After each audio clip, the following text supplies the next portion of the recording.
mo ako gugustuhin kainin dahil pagsisisihan mo rin sa huli. Kaya ngayon pa lang, makiusap naman. Alalahanin mo kung sino ako sa buhay mo. Isasama na kita sa paglubog ko. Sasama ka sa akin, sa ayaw mo at sa gusto. Gusto niyo ba ba isakripisyo ang buhay ng batang to para iligtas ang immoral na babae na yan?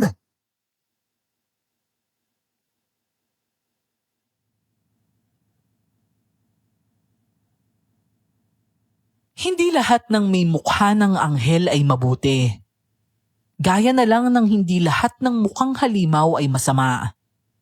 Kadalasan, ang bumubulag sa atin ay ang atin ding paningin. Yan ang mga linyang aral na ipinamana ng Lolo Sebio ko sa akin, Miss Clar. Hindi lang kasi basta salita ang mga katagang yan. Ako mismo ang buhay na saksi kung paano niya isinabuhay ang paniniwala na yan at kung gaano yan katotoo. Tubong Mindanao po ako, Miss Clar. At sa baryo na una naming nilipatan ng Lolo Sebio ko. Mula noon ay hindi na ako umalis pa dito.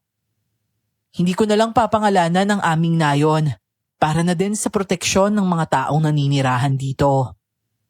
At naganap ang kwentong ito, 2 dekada na po ang nakakaraan. Itago niyo na lamang po ako sa pangalang Maria. At ito ang aking kwento. Bago ko po simulan ng istorya, huwag kalimutang mag-subscribe bilang suporta sa ating channel. Anong sabi mo? Buntis ka? Habay nalinti ka na. Paano ka mabubuntis wala ka naman pinapakilalang nobyo mo sa akin? Lolo, patawad po. Hindi ko naman po talaga nobyo si Carding Nadala lang po kami sa tuksuhan nung nagkaroon ng bailehan sa plaza. Ano? Bumukha ka ng dahil lang sa tuksuhan? Yan na nga ba ang sinasabi ko? Una pa lang sinabihan na kitang walang idudulot na mabuti sa iyong pakikipagbarkada mo sa batang yon. Matigas talaga ulo mo. O ngayon, paano na yan? Paano na yung pag-aaral mo? Nasaan na yung lintik na Carding na yan? Lolo, natatakot daw po siyang humarap sa inyo Natatakot? Bakit? Mukha ba akong nangangain ng tao? Abay, lintik yan Nasaan na ba yung sundan ko? Lo, ano po ang gagawin niyo, Lolo? Wag naman po. Natatakot ka mong umarap, hindi ba? Pwes, ako nang harap sa kanila. Ewan ko na lang kung hindi sa tubuan ng tapang kapag nakamba na sa leg niya yung patalim ko. Lo, maghulos dini naman po kayo. Hayaan niyo na po siya. Hindi ko po kakayanin kapag napahamak pa kayo ng dahil lang sa akin Duwag naman po talaga yung lalaking yun, Lo. Abay, at aminado ka pa? Paano nga nakabuntis yun wala naman palang bayag? At ikaw nagpabuntis ka sa loko yun? Paano na yan? May pagmamalaki ba ng apo ko yun pagdating na araw? Lolo, patawarin niyo na po ako. Ay, Diyos me, yung bata ka. Nagkulang ba ako sa pangaral sa'yo? Halika nga dito. Halika. Nalulungkot lang ako dahil nakakapanghinayang yung buhay mo. Bata ka pa Hindi mo ma-enjoy yung pagdadalaga mo. Nagpadarang ka naman agad sa init ng apoy. O ngayon, ikaw tuloy yung nasunog. Akayanin ko naman po to, Lo, basta't nandito po kayo. Hindi po ako magiging pabigat. Pangako po yan. Apo, hindi ka naman pabigat sa akin Pero gusto kong ligtas ka sa mga mata ng matatakot na chismosa dito. Kaya ko tanggapin na iniwan ka ng lokong yon. Pero para pagpiyasahan ka ng mga hindi rin naman malilinis. Hindi ko yung kahit tiisin, Apo. Kung ano man pong maging desisyon niyo, Lolo, susunod lang po ako. Ay, oras na yata talaga para magretiro na ako, Mabuti na lang at binigyan mo ako ng senyales. Lolo naman parang kanina lang, galit na galit po kayo Nabigla ako. Mag-enroll ka pa lang sana sa koleyo, hindi ba? Kung kailan may ipon ka na at ako, saan naman nagkaganito? Hayaan niyo po, Lo. Gagamitin ko na lang yun pandagdag sa puhunan ko. Dadamihan ko po yung produktong inalalako ko para makaipon tayo ng mas marami pa. Maigi pa nga. Pero hindi ka na dito magtitinda ha? Okay lang po yun.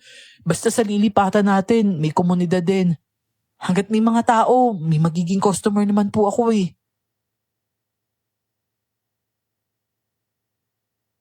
Nakangiti nang tumango si Lolo noon.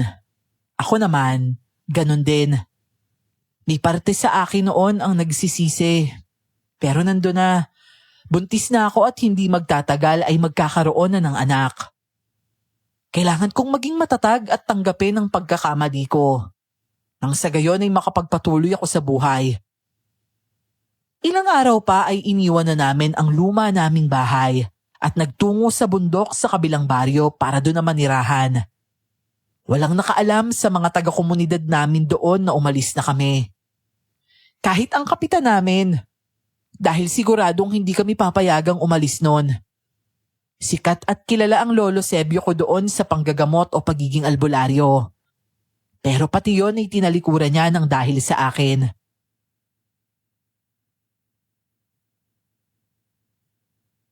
Wow naman, Lo. Kailan niyo pa po pinatayo tong bahay na to dito? Ay, hindi sa akin ito, Apo. Sa dati kong kaibigan na ngayon nasa ibang bansa na. Tapos, pinatayo niya ito. Sa pag-aakalang hindi na siya babalikan ng mga anak niya.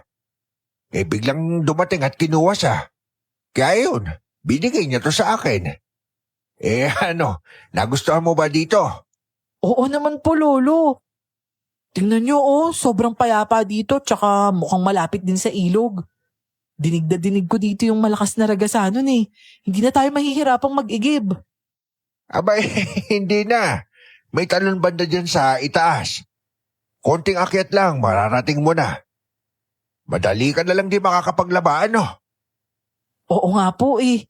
Tara na po, Lo. Gusto ko nang makita yung loob ng bahay.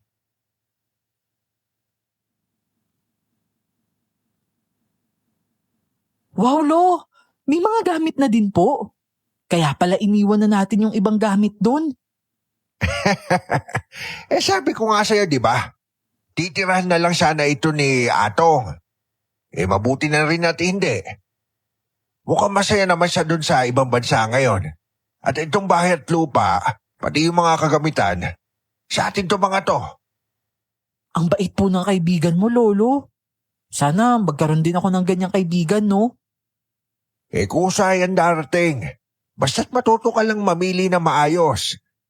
Okay lang magkamali ng minsan. Pero hanggat maaari, wag na ano.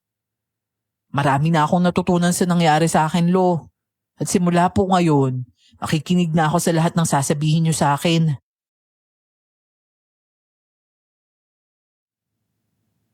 Nagsimula kami ni Lolo ng bagong buhay sa bagong kapaligiran at bahay na yon. May mga tanim sa paligid pero ginapangan na din ng mga damo. Maagyaw at mabukbok din sa loob. Pero nagpahinga muna kami at kinabukasan ay tinulungan ko na siyang maglinis. At habang ginagawa yon, nagpaplano na din kami kung paano ang gagawin kong paglalako ng gulay, prutas at isda sa baryo malapit sa kinaroroonan ng bahay namin. May gamit naman akong tri-bike at wala naman akong nararamdamang kakaiba sa katawan. Kaya sigurado akong kaya kong maglako kahit buntis ako. Kinagabihan, hindi namin inaasahan ang pagbuhos ng malakas na ulan.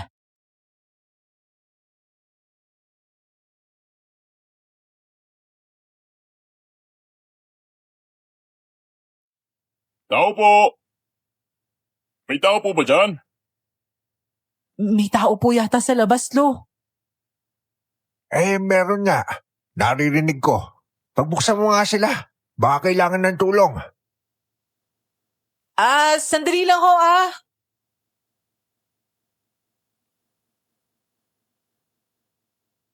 Naku, Diyos ko po. Magandang gabi, dalaga.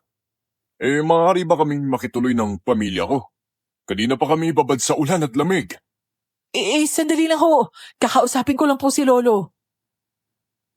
O sige, pumasok na kayo nang maisara na yung pintuan. Malakas yung hangin, no? Sigurado po ba kayo, Lolo? Nakita ko kasi kanina, parang kumislap yung mga mata nila kanina sa dilim. Normal lang yun sa dilim, Apo. Pasensya na ho kayo. Wala lang po talaga kaming masilungan. Ay, wala yon. Halika na, pumasok na kayo. Namumutla na kayo pare-pareha sa lamig, oh. Abay, maraming salamat ho, Lolo. Tana kayo. Bilis. Maria, ang mabuti pa maghanda ka ng tuyong tuwalya para sa pamilya. Pagkatapos mag-init ka ng kape para sa kanila. Oo, sige po, Lolo. Eto na po muna yung tuwalya, oh. Maraming salamat, Maria. Walang anuman. Saka ko lang napagtanto na babae pala ang anak na kasama nila nang magsalita na siya. Nakaporma kasi yon ng panlalaki at kahit yung gupit ng buhok niya ay panlalaki din. Hindi ko alam kung sinadya niyang hawakan ng kamay ko pagkuha ng tuwalya sa akin. O aksidente lang yon na nangyari. Ano't ano pa man, nawirduhan ako sa kabang dinulot nun sa akin.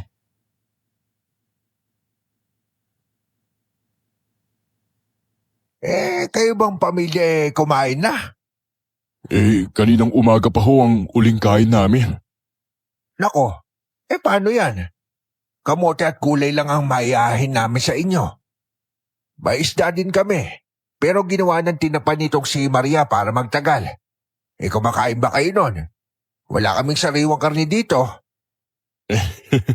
Naku, bakit naman ho nabanggit niyo ang sariwang karne? Sapat na ho sa amin ang gulay, Lolo. Ganon ba? O sige, magpapahain ako kay Maria ng nilagang gulay at kamote. Magpainit muna kayo dyan, ha?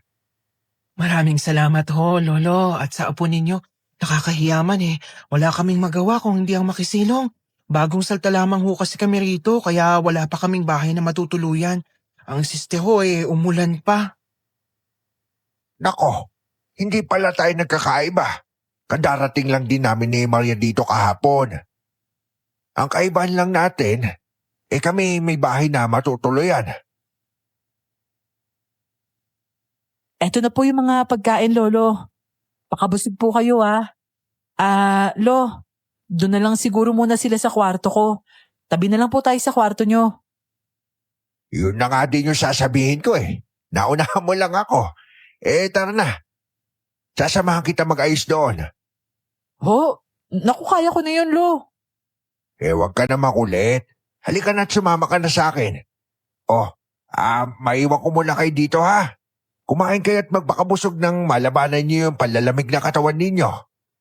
Oho, salamat ho.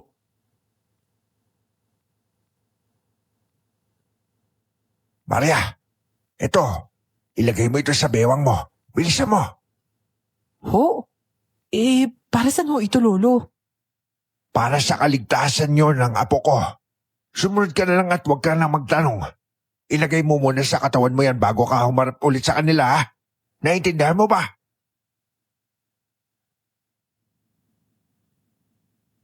Tumango na lang ako saka itinaling parang sinturon ang kulay pulang tela na may kung anong palawit sa bewang ko. Nauna na ding lumabas si Lolo noon.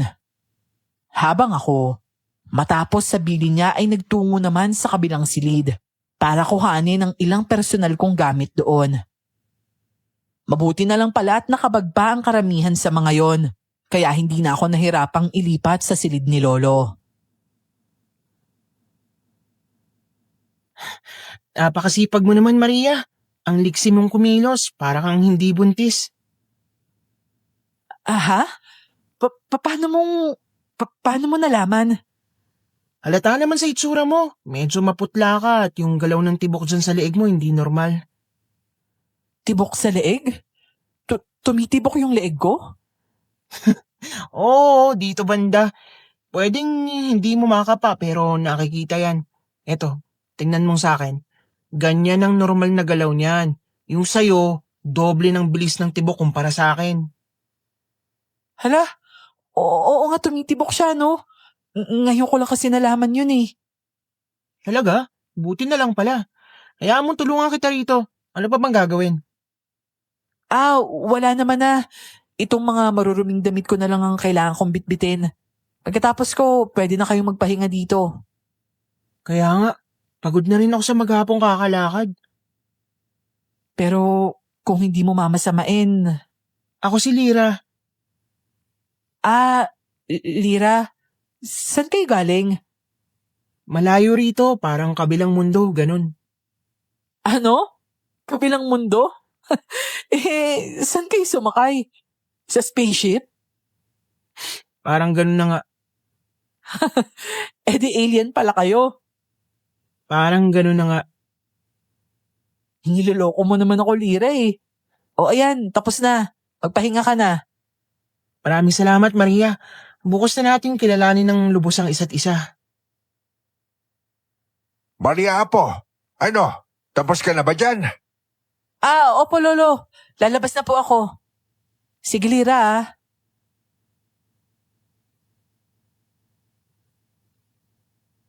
Hindi ako komportable sa paligid niya. Bigla ay para akong nalito sa sarili ko. Kung hindi lang siya magsasalita, mapagkakamalan ko talaga siyang lalaki. May kakaibang kislap ang mga mata niya at hindi ko maipaliwanag. Pero para akong natatakot na namamangha sa kanya. Nung mga panahong yon, hindi pa naman laganap ang mga babaeng lalaki kong kumilos at pumorma. Lalo na nga sa probinsya gaya ng amin at liblib pa.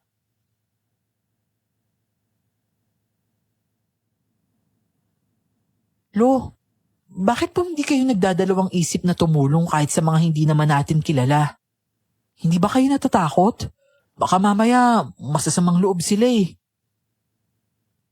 Apo, nararamdaman ko naman kapag meron sila masamang pakay. Wala kang dapat ipag-alala sa kanila. Hindi po ako makakatulog ng may ibang tao sa bahay, Lo. Kinakabahan ako eh. Hayaan mo na. Mababaw lang naman yung tulog ko. Masasanay ka din sa kanila. O kaya malay mo bukas umalis na din sila dahil nakatuloy lang naman sila dito ngayong gabi. Dahil maulan. Sana nga po, Lolo. Hindi kasi ako komportabling kumilos kapag may ibang matang nakatingin sa akin eh. Oh, kita mo na? Hindi ka pala pwedeng pumisan sa magiging biyenan mo balang araw eh. Laging may pupuna sa'yo nun. Naku naman, Lolo. Malabo po yan. Tingin ko nga po, lahat ng lalaking kaidaran po duwag sa responsibilidad nila. Ikaw naman talaga oh. Dinaig mo pa yung nagkanobyo talaga at iniwan. Ang isipin mo ngayon, magpahinga ka na. Hindi mo gugustuhin lumabas yung anak mong puyat. Oo, si Lolo naman talaga oh. Kinabukasan naman habang nag-aalmusal, hinihintay kong magpaalam na sila pero hindi yun nangyari. Paano'y nasa kalagitnaan pa lang kami ng pagkain nang ilang grupo ng mga tao ang bigla na lang sumulpot sa kabundukan at may mga tinatawag na pangalan. Si Lolo ang unang lumabas habang ako ay nanatili sa lamesa at nakiramdam lang. Tulad ko ay ganun din ang ginawa ni Lira. Na sa tuwing titingnan ko, ningingitaan ako ng ubod tamis. Para siyang lalaki na maangas kung umiti. At sa mga mata ko, dinaig niya pa lahat ng lalaking nakilala ko kung sa angas din lang ang pag-uusapan.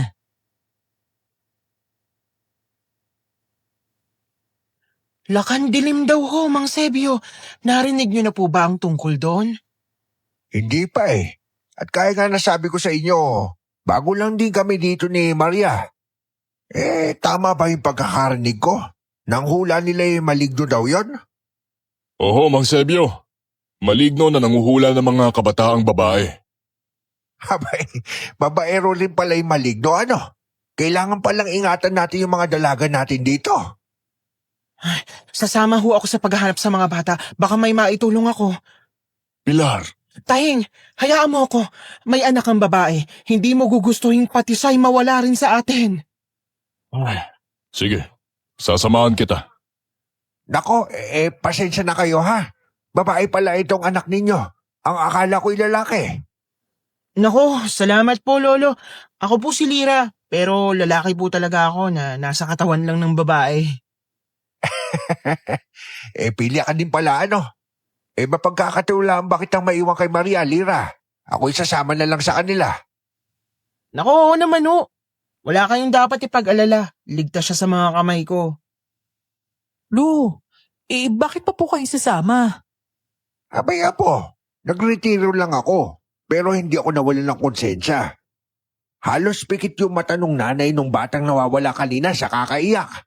Yung tatay akala mong pinagsakluban ng langit at lupa.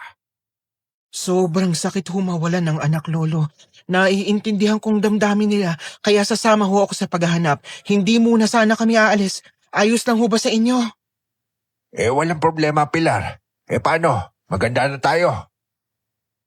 Hoy, Lira. Tulungan mo si Maria sa mga gawaing bahay. Huwag mo siyang papagurin. Oo, tay. Ituturing ko siyang prinsesa. Ako na lang ang gagawa ng lahat ng yan. Tunay ba, Lira? Siguraduhin mo lang, ah.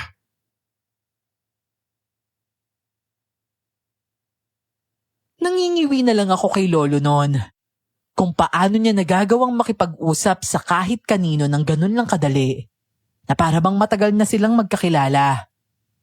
Habang ako, nititigan sa mga mata si Lira ay hindi ko magawa. Ilang minuto pa nga at nagpaalam na din silang aalis. At bigla ay para kaming nagkaroon ng extended family. Gaya ng sinabi ni Lira, lahat ng gagawin ko ay inaagaw niya. Kung mabilis na akong kumilos, mas mabilis pa pala siya. Tinotoo niya yung pangakong hindi ako pakikilusin. Binigyan niya lang ako noon ng kape at pinaupo sa lamesa. At nang matapos na siya ay kinuha ko na ang labahan. Pigil ko ang tawa nang makita ko na siyang parang nagulat. May mga labahin pa? Oo. Labahin pa namin to sa baryo na pinanggalingan namin ni Lolo. Tsaka yung mga kumot at kobrekama na inalis namin sa mga higaan kahapon. Kaya mo pang panindigan? Oo naman, no. Halika na, akin na yan. Saan ba tayo maglalaba? Sa talon? Ha? Paano mo nalaman na may talon dito? Galing na kami ron kahapon. Doon kami naligo. Maliligo din ba tayo, Maria? Oo, para dire-diretso na. Sige, tara na. Gusto mo ibakay kita para hindi ka na mapagod umakyat? Bakit mo naman gagawin yun? May mga paa naman ako. Sabi ko kasi hindi kita papagurin eh. Sigurado ka kaya mo akong pasanin? Sa laki ng katawan kong to? Hindi ka naman malaki, akala mo lang yun. Tsaka, teka nga, minamaliit mo ba ang kakayahan kong buhatin ka? Hindi naman. Ikaw lang din yung inaalala ko. Tapos ang dami mo pang bitbit. Yun nga lang. Mamimili ka kung ikaw ang bibit-bitin ko o itong mga labahan. Loka-loka. Syempre maglalakad na lang ako. Sana lagi kang ganyan. Tumatawa lang at hindi umiiwas. Aha? Nako, sorry ah. Bakit ka nagsusorry? Okay nga yan. Parehas tayo magiging komportable sa isa't isa. Tsaka masaya akong natupad ang hiling ko kagabi na mas makilala ka pa. Ganun ba? Bakit mo ba ako gustong makilala? Hindi naman kayong magtatagal sa amin, di ba? Gusto mo ba umalis na kami? Ha? Nako, hindi. Ang ibig ko sabihin, oo. Depende sa inyo. Sige, akong bahala. Oo nga pala, kung hindi mo mamasamain, Maria, nasaan ang tatay ng magiging anak mo? Teka muna, huwag kang pupunta sa tubig, dito ka lang. Bakit naman? May problema ba, Lira? Hoy, teka, saan ka pupunta? Shh! Nakikita mo ba yung anino na yon? Saan? Yung nasa batuhan ng talon? Oo. Bakit? Ano bang meron dun? Hindi mahahanap nila nanay ang hinahanap nila. Nandito siya. Ha? Sino? Hindi yan basta anino. May nagtatago sa dilim na yan, Maria. Halika na, uwi na tayo. Nang hatake niya ako ay wala na akong nagawa. Parang hindi ka panipaniwala dahil wala namang kakaiba doon nung unang tingin ko. Pero nang balikan ko ng tingin ng batuhang tinuro niya, napansin kong may gumalaw ngang anino mula sa anino ding naroon. Nangilabot ako. Hindi kasi yun malayo mula sa lugar kung saan ko binalak maglaba. Yung pagod ko sa mabilis na paglalakad palayo doon, nadagdagan pa ng matinding kaba dahil nasaksihan ko yon. Paanong nangyaring may anino pero wala namang kahit ano o sino doon? Totoo bang sinabi mo, Lira? Anong klase siyang maligno? Laman lupa ba o gaya ng mga engkanto? Sa palagay ko ay laman lupa. Ramdam kong mabagsik siya, Tay. Matindi ang enerhiyang taglay niya. Kung ganun hindi basta-basta ang umaaligid sa baryong ito. Ay, kawawa naman sila lalo na yung mga kabataang babae. Nako, mabuti na lang at kasama ka nitong si Maria, Lira. Baka kung ano na nangyari sa kanya kung siya lang yung naglaba mag-isa sa talon. Pakiramdam ko, naramdaman din ng nilalang na yun ang presensya ko. Hindi ko lang ho alam kung anong magiging reaksyon niya. Bakit naman, Lira? Ano bang klaseng presensyang meron ka para mag-react ng kakaiba yung mga maligno na yun? Apo, nakita mo din ba yung nilalang? Hindi, Holo.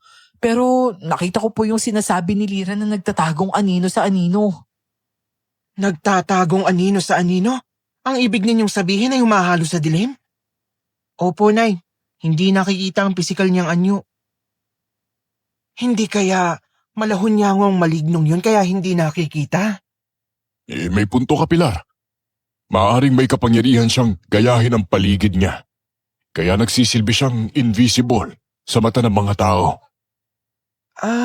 Nay, Tay, maaari ho ba tayo mag-usap? Anak, kung ano man yan, pwede mo nang sabihin sa harapan ni Mang Sebio. Una pa lang, ramdam na niya kung ano tayo. At alam kong alam niya na. Kanina ko lang napagtanto ang dahilan kung bakit. Talaga ho, Tay?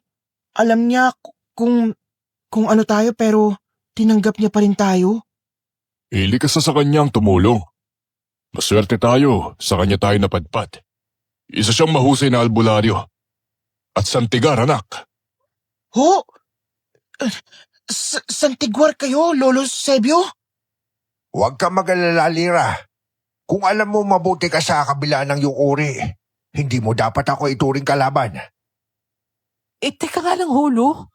Ano po ba nangyayari? Ano pong pinag-uusapan ninyo? Maria po, maraming bagay sa mundo ang mahirap talagang intindihin. Ang masasabi ko lang sa'yo, lawakan mo yung pag-iintindi mo. Sa palagay ko, may dahilan kung bakit nagtagpo ang landas natin ng pamilyang ito. Naguguluhan na po talaga ako, Lo. Mauunawaan ko naman po yan kung ipapaliwanag nyo sa akin. Ayoko lang na may iniisip akong bagay na magpapawala sa akin sa focus. Kung mamarapatin po ninyo, Lolo, ako na lang ang bahalang magpaliwanag kay Maria. Mabuti pa nga, Lira. Hihingalin lang ako magpaliwanag sa batang yan dahil napakaraming tanong yan. O siya, magpapahinga muna ako, ano? Ay, sige ho, Manong Sebio. Kami nang bahalang mag-asikaso rito. Huwag kayong mag-alala. Maingat naman kami ho, lalo na sa paghahanda ng pagkain. Walang problema yon, Pilar. May pangontra naman ako sa inyo, kaya hindi nyo aking apo. Yun nga palang nahuli kong usa. Kakatayin ko muna nang may saayos na natin at magtagal na sariwa. Maigi pa nga, Tahing. Kukuha din ako ng karne dun sa gagawin kong sahog sa pagkain ng maglolo.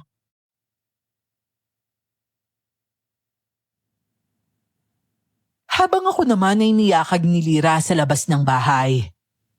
May tambayan nga po pala sa gilid ng bahay na yon. Nasa gitna yon ng taniman. May simpleng upuan na gawa sa slab na kahoy at may maliit ding lamesa doon na gawa naman sa pinagpatong-patong na malalaking gulong. At ang ibabaw noon ay kahoy din. At bago nagpaliwanag, tinitigan pa ako ni Lira sa mga mata. Doon ay napasinghap ako nang makitang baliktad ang refleksyon ko sa itim ng mga mata niya. Isang bagay lang ang pumasok sa isip ko. Ang isa sa palatandaan na sinasabi ni Lolo sa akin kapag aswang ang kaharap ko. Natakpan ko ang sariling bibig dahil sa gulat at kasabay noon ay napaatras ako. Mukhang may ideya ka na. Natakot ka ba? Totoo ba? Bakit mukha ka lang normal na tao? Tsaka, anong ginagawa nyo dito? Balak nyo bang kainin ng mga tao dito o sakupin? Bakit hindi kayo natatakot kay Lolo? Ilang aswang na din kasi ang sinasabi niyang napatay niya noon eh. Tama nga si Lolo Sebio. Napakarami mong tanong. Ano bang gusto mong unahin ko sagutin sa mga yan, ha? Lahat. Ibig ko sabihin, ipaliwanag mo kasi sa akin. Hindi nyo naman ginayuma si Lolo, di ba? Tanong ulit? Sagutin mo na lang kasi. Di, no. Kung may panggayuma man kami, ikaw ang unang maapektuhan nun kasi ikaw ang unang bumungad sa amin. Matalino lang talaga ang lolo mo at malakas ang pakiramdam para malaman niyang hindi kami masasamang uri ng aswang. Pero hindi mo pa rin sinasagot yung mga tanong ko, Lira. Nasagot ko na, yun lang ang sagot sa lahat ng tanong mo. Siguro kaya mukha kaming tao kasi tao naman kami na nagwawangi sa aswang lang kapag naisin namin. Nilalang kami na tulad ninyo. Bakit ganyan ka kumilos? Parang lalaki at parang... Ay, wag na nga lang. Sige na, ituloy mo. Gusto kong marinig. Wala, sige na, papasok na ako. Tutulungan ko lang yung mama mo sa kusina. Dito ka na lang muna. Kaya na ni mama yun. Panis lang sa kanya ang simpleng pag-aasikaso ng hapunan. Hindi naman porket kaya niya, hahayaan mo na lang. Maswerte ka nga, Lira, may nanay ka eh. Dapat inaalagaan mo siya. Malakas ang nanay. Kahit gustuhin kong alagaan siya, nagagalit pa yun. Kasi hindi pa naman daw siya baldado. Kaligayahan niyang alagaan kami ni Itay. At ngayon, sigurado ko na idadagdag niya sa listahan ng aalagaan niya kayong maglolo habang nandito kami. Bakit hindi mo siya tawaging Nanay Pilar? Ha? Bakit ko naman gagawin yun? Tsaka nakakahiya, no? Malay mo, maging nanay mo na rin siya balang araw. Ano bang sinasabi mo, Lira? Simple lang ang ibig kong sabihin. Halika, maupo ka muna kasi rito. Gusto mo, hilutin ko yung ulo mo para lumamig-lamig naman yan. Kaka rito. Teka, ano bang ginagawa mo, Lira? Kinikilala ka pa. May hindi pa kasi tayo na pag-usapan kanina. May gusto lang akong kumpirmahin. Itanong mo na lang sa akin para masagot ko na agad. Tsaka para magawa ko na yung gusto kong gawin. Iniiwasan mo ba ako? Yun na yung tanong mo? Hindi pa. Para kasing dumistansya ka na simula nung nalaman mo kung ano ko eh. Hindi naman sa ganun. Gusto ko nga tumulong magluto eh. Tsaka mas gusto kong makasama at makilala muna si Nanay Pilar. Yung lawak ng ngiti ni Lira noon, halos umabot sa mata niya ang guhit ng labi niya. Parang may kung anong kuminang din sa mga mata niya noon. Hindi ko pa naunawaan kung bakit gano'n ang reaksyon niya. At ang nais ko lang naman talaga, makilala si Nanay Pilar dahil sabik nga ako sa nanay at mga magulang. Hindi ko naman nakalain na iba ang naging dating nun sa kanya. At sa hindi inaasahang pagkakataon, nabigyan ko siya ng pag-asa tungkol sa isang bagay. Unti-unti ay nakasanayan ko ang presensya ng pamilyang nakituloy sa amin. Tama naman si Lolo, mabubuti silang tao. At tama po, tao nga ang tingin ko sa kanila. Dahil yon ang nakikita ko. Gayunpaman, hindi naging madali ang paninirahan nila Lira sa amin. Sa loob ng isang linggo, hindi iisang beses na may nabalitaan kaming nangangamatay na alagang hayop ng mga nasa baryo. Umaakyat ang ibang may-ari sa amin dahil doon daw nakita ng isang witness na papunta yung salarin habang tumatakbo. Lo, pagtatakpan niyo po talaga sila palagi sa mga taga-baryo? Paano kung may mahuling isa sa kanila minsan? Wala mahuhuli sa kanila, Apo. Literal na mabilis at mas maliksi silang kumilos kumpara sa ating mga tao. Saka nangako naman silang hayop lang yung kakainin nila. Ho? Ibig sabihin, alam niyo po yung ginagawa nila sa baryo? Hindi natin maibibigay ang pangangailangan nila sa karne kahit 3 beses sa isang linggo. Basta't ang importante, nag-iiwan naman sila ng kapalit sa napeperwisyo nila. Pwedeng mamili na lang sila ulit. Kapalit po? Abay, oo. Nag-iiwan sila ng ilang gramong ginto bilang pasasalamat. Bakit hindi na lang ho sila mga aso sa gubat? Mas ligtas pa dun. Hindi kasi basta napapalitan yung mga hayop sa gubat. Lalo na yung mga kinakain nila. Pero yung mga hayop na naaalagaan, madali lang sila magparami. Talagang sineryoso nyo na ho ang pagtulong sa kanila, Lolo ah. Tiwala ho talaga kayo sa kanila, no? Mga mabuti kasi silang nilalang. Isa pa, nasisiguro ko malaki yung maitutulong nila sa kasalukuyang problema ng baryong ito. Alam nyo na po ba yung dahilan kung bakit sila nandito, Lo? May sarili naman silang mundo, di ba? Ang alam ko, tumakas sila. Hindi naman daw sila mga aswang talaga. Hinawaan lamang. Kaya ang gusto nila, mamuhay na lang na parang dati. Tahimik at malayo sa mabangis na mundong ginagalaw nila ng ilang taon. Hindi kaya sila isumpa ng mga taga-baryo kapag nalaman ng mga aswang sila, Lo? Baka pati ho tayo madamay niyan. Kahit papano, maraming ang taga rito na nakakakilala sa akin. Alam nilang hindi ko magagawang kupkupin yung masasamang nilalang.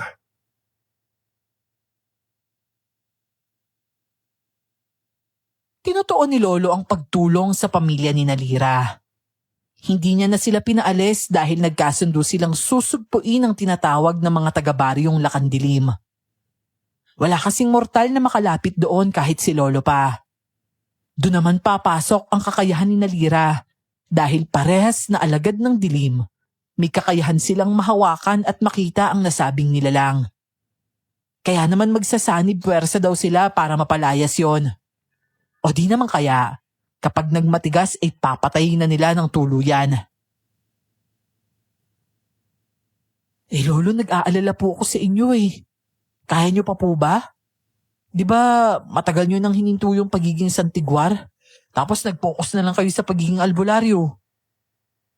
Dahil hinihingi yun ng pagkakataon na po. Hinihingi ng baryong ito yung tulong ko. Kaya siguro'y hinila din nila yung pa ako patungo dito. Abay, kung hindi ako kikilos, baka sa susunod na henerasyon, wala nang kababaihang maiwan dito at inasawan na lahat ng mga manyak na alaman lupang yon. Inasawa po, Lolo? Sino po bang nagsabi ng detalyeng yan sa inyo? Yung mga tao din dito, yun daw yung pakiramdam nila eh. Lahat kasi ng kadalagahan dito nawawala. Ang sabi kapag nagkaroon ng buwan ng dalaw, saka nawawala. Sa palagay niyo, pag-iinteresan pa ako ng Lolo? Di ho ba buntis na ako? Aba Maria, huwag mo minamalit yung kamanyakan ng ganun nila lang. Dinaigpan niya yung mga adik at rapist dito sa mundo natin. Hanggat nireregla ka at babae ka, siguradong wala kang kawala sa gaya nila. Pasensya na. Maistorbo ko muna kayong maglolo, ano? May isang binatilyo kasing dumating at hinahanap kayo. Nagbabantang magwawala kapag hindi humarap sa kanya itong si Maria. Ano ka mo? Abay, sino ba yan?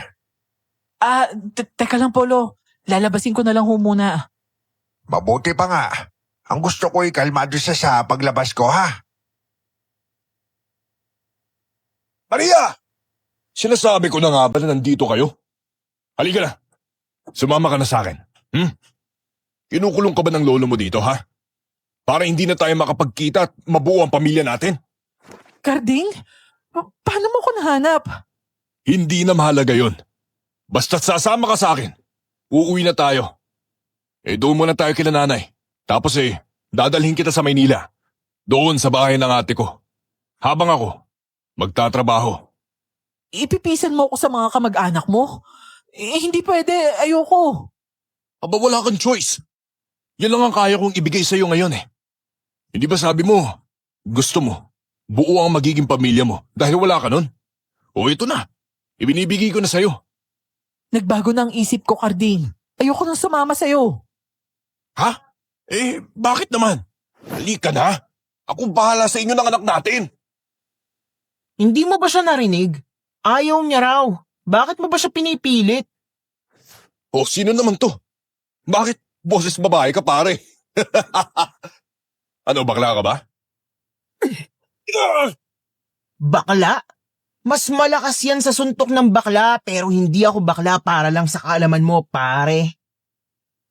Lira, bakit mo ginawa yun? Ayun at dumudugo ang ilong niya. Nauna siya mga insulto, Nay. Bagay lang yan sa kanya.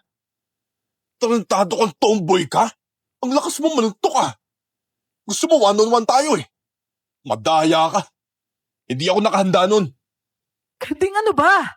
Isip bata ka pa rin talaga eh. Umuwi ka na nga. Aba, hindi ako uuwi nang hindi ka kasama, Maria. Ipaglalaban ko ang karapatan ko sa anak natin.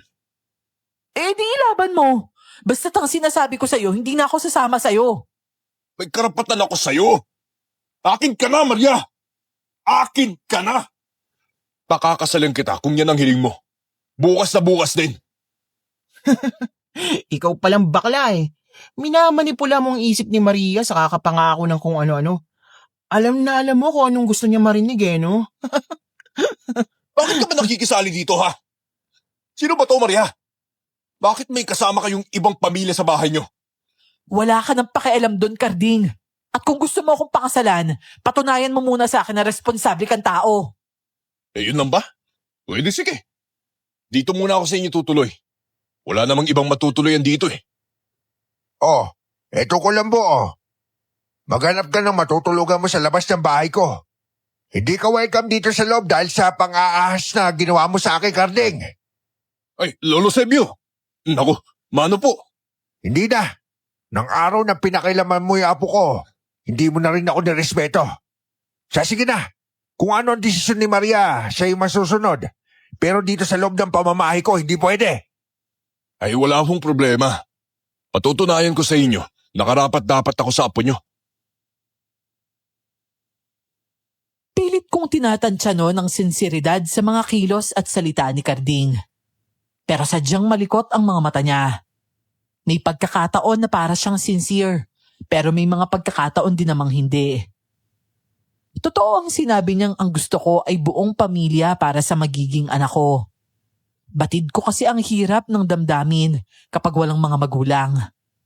Pero hindi ibig sabihin nun, magpapakatanga ako ulit at hahayaan siyang gamitin ang kahinaan kong yon para manipulahin na naman ako. At nang gabing yon, hindi na nga umuwi pa si Karding. Sa labas siya ng bahay natulog doon sa tambayan. Malapad naman ang upuan doon kaya kasyang-kasya siya. Ikinabit niya lang ang kulambo sa mga sanga ng puno para hindi siya pasukin ng insekto at lamukin. Wala ni kahit ano. Walang unan at wala ding kumot.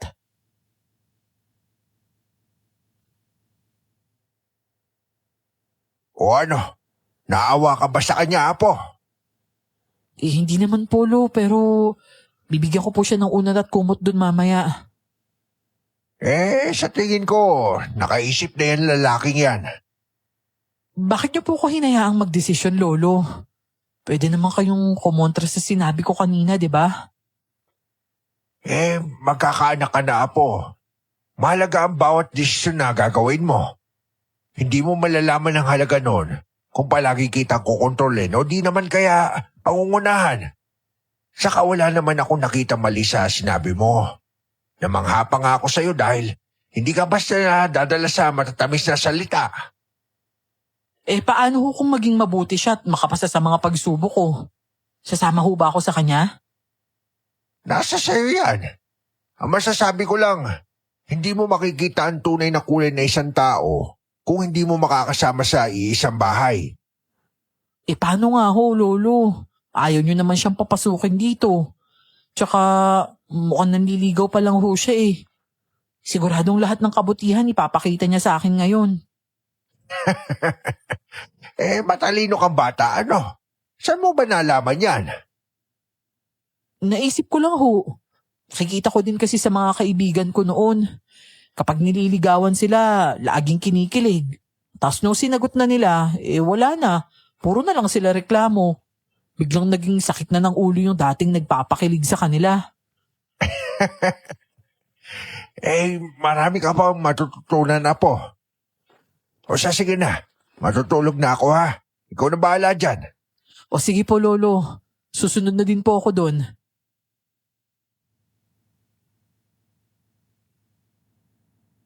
Nakatitigan ko pa si Karding habang tila batang nilalamig sa labas.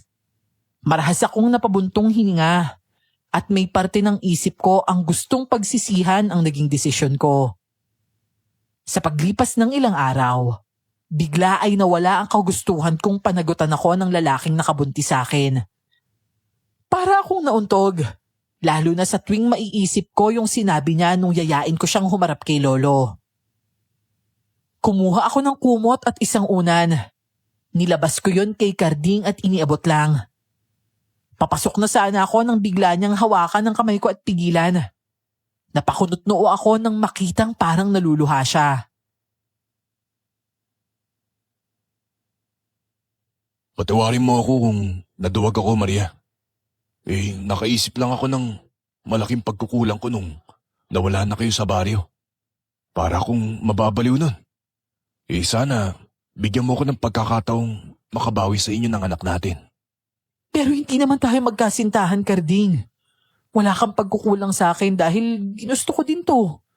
Pero kung gusto mong bumawi, wag lang desisyon ko yung hintahin mo.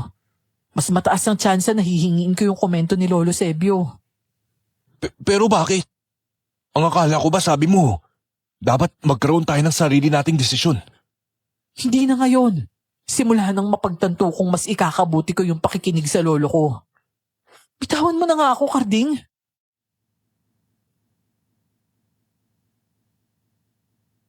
Sa pilitan kong binawi ang kamay ko kahit ramdam kong ayaw niya pa yung bitawan. Walang lingon-lingon ko na siyang iniwanan. Papasok na sana ako nang may mapansin akong kakaibang galaw sa di kalayuan. Akala ko nung una, sanhi lang yon ng anino ng mga puno dahil humangin. Pero halos manlaki ang ulo ko nang mapansing saliwa yung kilos sa galaw ng mga dahon ng puno. Malayo-layo pa ako nun sa pintuan ay nilingon ko si Karding. Pero tumalikod siya at nagtaklubong. Nang umabot sa anino ko ang dilim na nanggagaling sa anino ng puno, hindi na ako nakagalaw. At kahit anong pilit ko, hindi ko magawa. Para akong literal na itinulos sa kinatatayuan. Kasunod nun ay nanigas na ang buo kong katawan, maging ang pangako, dahil hindi ako makabigkas ng kahit ano. Nang sandaling yon, bigla na lang ding nanikip at bumigat ang puson ko. Kumirot yun ng matindi at nanatili ang sigaw ko sa aking isip. Napapikit na lang ako noon at tahimik na nagdasal. Nang mapadilat ako ulit ay nakita ko si Lira na nag-aalala ang muka. Nasaksihan ko noon kung gaano kabilis siyang nagbagong anyo at pumagitna sa pagitan namin ng aninong nakakapit sa anino ko. Nintik! Maria! Maria! Pwisit! Hayop kang hunyango ka. Sa oras na makita ko kung nasan ka, mata mo lang ang walang latay. Ang tiyan ko! Ang baby ko, Lira! Ang anak ko! Halika! Nandito ako Huwag ka mag-alala. Ano yun? Maria? Maria! Diyos ko, anong nangyayari? Bakit? May dugo! May dugo sa hita niya! Di ba? Huwag kang sumigaw. Lalo mo lang siyang tinatakot Hindi! Ang anak ko! Ano ba kasi nangyari, ha? Okay pa naman siya kanina. Ikaw tong nandito sa labas at kasama niya. Hindi mo nakita kung ano nangyari? Teka, ano sigaw yan? Narinig ko din si Maria. Apa? Maria Josep, ano nangyari? Halika dito. Buhatin niyo siya at ipasok sa loob ng bahay. Bilisan niyo! Ikaw nang bumuhat sa kanya, Karding. Bilisan mo! Talaga akong bubuhat. Hindi mo naman siya kaya. Ang bigat mo, Maria. Lintik ako na nga! Kumapit ka lang ng maigi. Ang sakit! Ang sakit-sakit, Lira! Oo, alam ko. Ikalma mong sarili mo, Ilalapag na kita. Dito ka lang pakiusap. Hindi ko kaya, Maria. Patawad. Masyadong maamoy yung dugo para sa akin. Sana naiintindihan mo. Saka ko lang naunawaan at naalala kung ano siya nang makita ko kung ilang beses siyang napalunok. Maging sina Nanay Pilar at Tatay Tahing ay ganon ang naging reaksyon. Sabay-sabay silang umalis noon. Wala namang naging reaksyon si Lolo sa nakitang ginawi ng pamilya. Sa halip ay inuna niya akong asikasuhin. Kinapa niya ang puson ko noon at saka siya pumikit. Maya-maya pa, may binabanggit na siyang orasyon. At unti-unti ay kumalma ang pagkirot ng puson ko. Hanggang sa tuluyan na yung mawala. Habang si Karding noon, palakad-lakad sa gilid ko. Bakas sa mukha ang pag-aalala, pero wala akong maramdamang kahit ano para sa kanya. Ang isip ko noon, nasa pamilya ni Lira. Sa kung anong dahilan ay kinakabahan ako. Baka kasi bigla na lang silang umalis at hindi na bumalik. Maayos na yung lagay niya. Makakalabas ka na ng bahay ko, Karding. Maraming salamat ho, Lolo Sebio. Bakit ba hindi mo nakita yung pangyayari? Tulog ka na ba? Oo, ang alam ko, pumasok na siya ng bahay pagkabigay ng kumot at unan sa akin. Nakita mo ba siya pumasok sa loob? Hindi ho. Kung hindi kanya inaalalang walang kumot at unan, marahil hindi siya napahamak. Sensya na ho, Lolo. Maayos naman ho ako doon. Sana, hindi ka na lang lumabas, Maria. Gabing-gabi na din kasi. Pasensya na't nag-alala ako sa'yo. Hayaan mo, Karding. Hindi na mauulit yun. Iho, sige na. Magpahinga ka na. Hindi na siya mapapaano lalo na't nandito na siya sa pamamahay ko.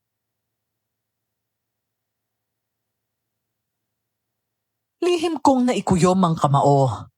Dismayado ako.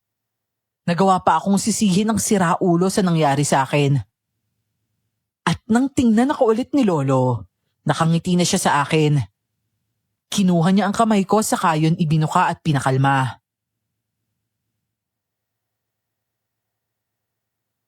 Alam mo, Maria, hindi ka dapat na pagtuunan ng ganyang kalalang emosyon yung isang taong manhid.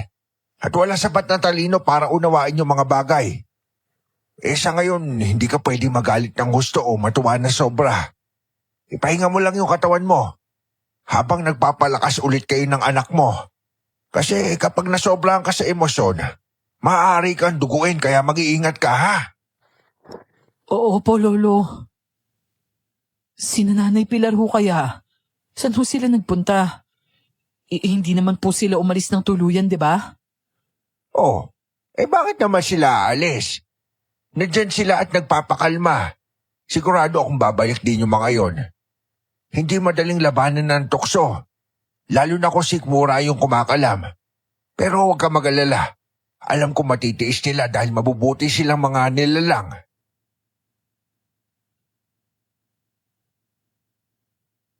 Tumango ako at kalmadong naniwala kay Lolo. Umaasa din ako na ganun nga ang mangyayari. Nakatulog naman ako agad. At paggising ko kinabukasan, nakangiting mukha ni Lira ang bumungad sa akin. Parang tumalon sa tuwa ang puso ko pagkakita sa kanya. At halos mapabalikwas ako ng bangon kung hindi niya lang ako pinigilan.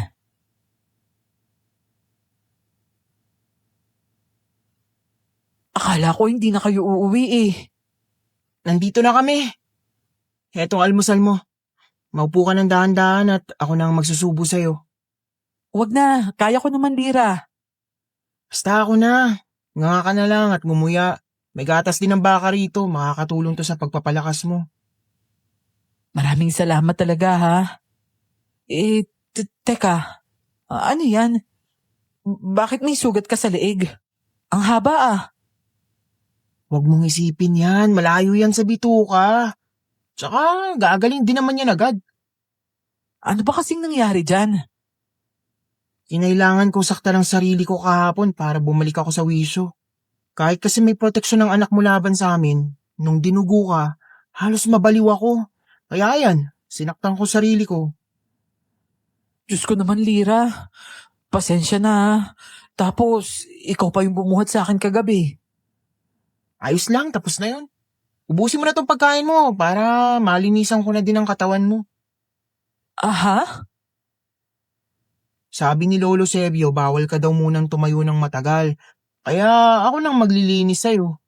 Huwag ka mag-alala. Kung anong meron ka, meron din ako. Pero, Natatakot ka ba sa akin? hindi naman sa ganun. Ano lang, hindi lang ako komportable. Gusto mo ba tawagin ko na lang si Carding para siya nang gumawa nun sa'yo? Ha? Hindi no. Ano ka ba naman? Si Nanay Pilar na lang. Mahina ang kontrol ni nanay lalo na sa amoy ng sanggol. Kaya nga madalas lumalayo siya sa'yo eh. Tapos gusto mo pang magpalinis sa kanya? Ganun ba? Tapos ako, panay ang dikit ko sa kanya. Sabihin mo, pasensya na ha. Oo, sige. Ikaw na lang maglinis sa akin, Lira. Sige, kukuha lang ako ng tubig at bimpo.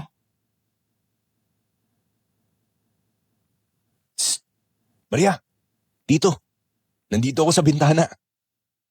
Good morning. Kamusta ang pakiramdam mo? Okay na ako. Maghihilamos lang ako. Tsaka umalis ka nga dyan. Paghihilamos ka sa higaan? Wala ka ng pakialam doon. Sinabi ko di ba umalis ka na dyan? Ibaba mo nga yung bintana. Mamaya na. Namimiss kita eh. At saka, nakita ko naman na yan. Ano pang itatago mo sa akin? Hindi porket nakita mo na may karapatan ka ng tingnan. Umalis ka dyan!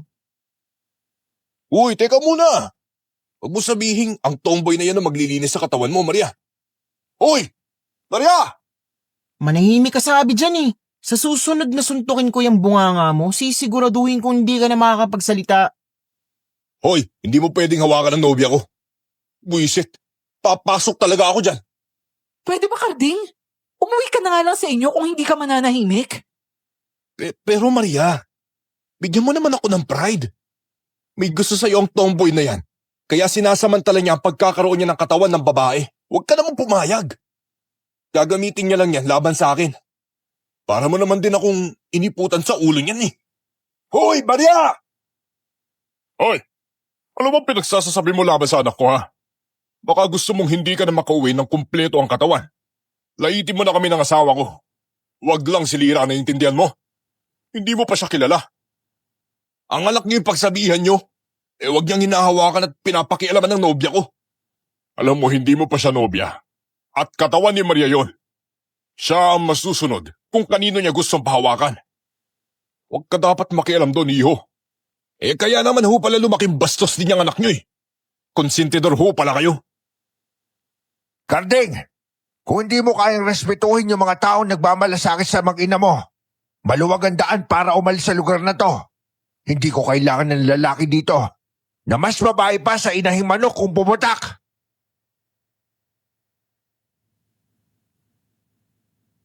Wala na akong narinig na tugunon mula kay Carding.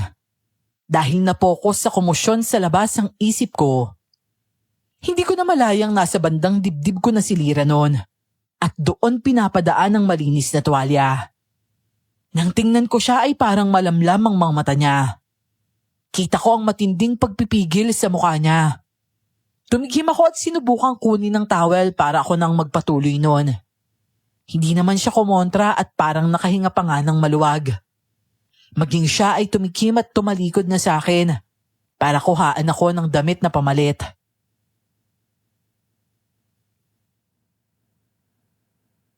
Okay ka lang ba, Lira? Hindi. Pasensya ka na kay Carding ah. Hindi siya ang gumugulo sa isip ko, Maria. Wala akong panahong intindihin ang pagiging isip bata ng lalaking yan. Kung ganun, anong problema? Itong damdamin ko na hindi ko mapigilan. Nagsiselos ako kahit wala naman akong karapatan. Nagsiselos ka? Sino naman at kanino? Ikaw! At ang damuhong yan. Hindi pa ba halata, Maria? Pero, Lira, parehas tayong babae. Hindi ako babae, Maria. Lalaki ako.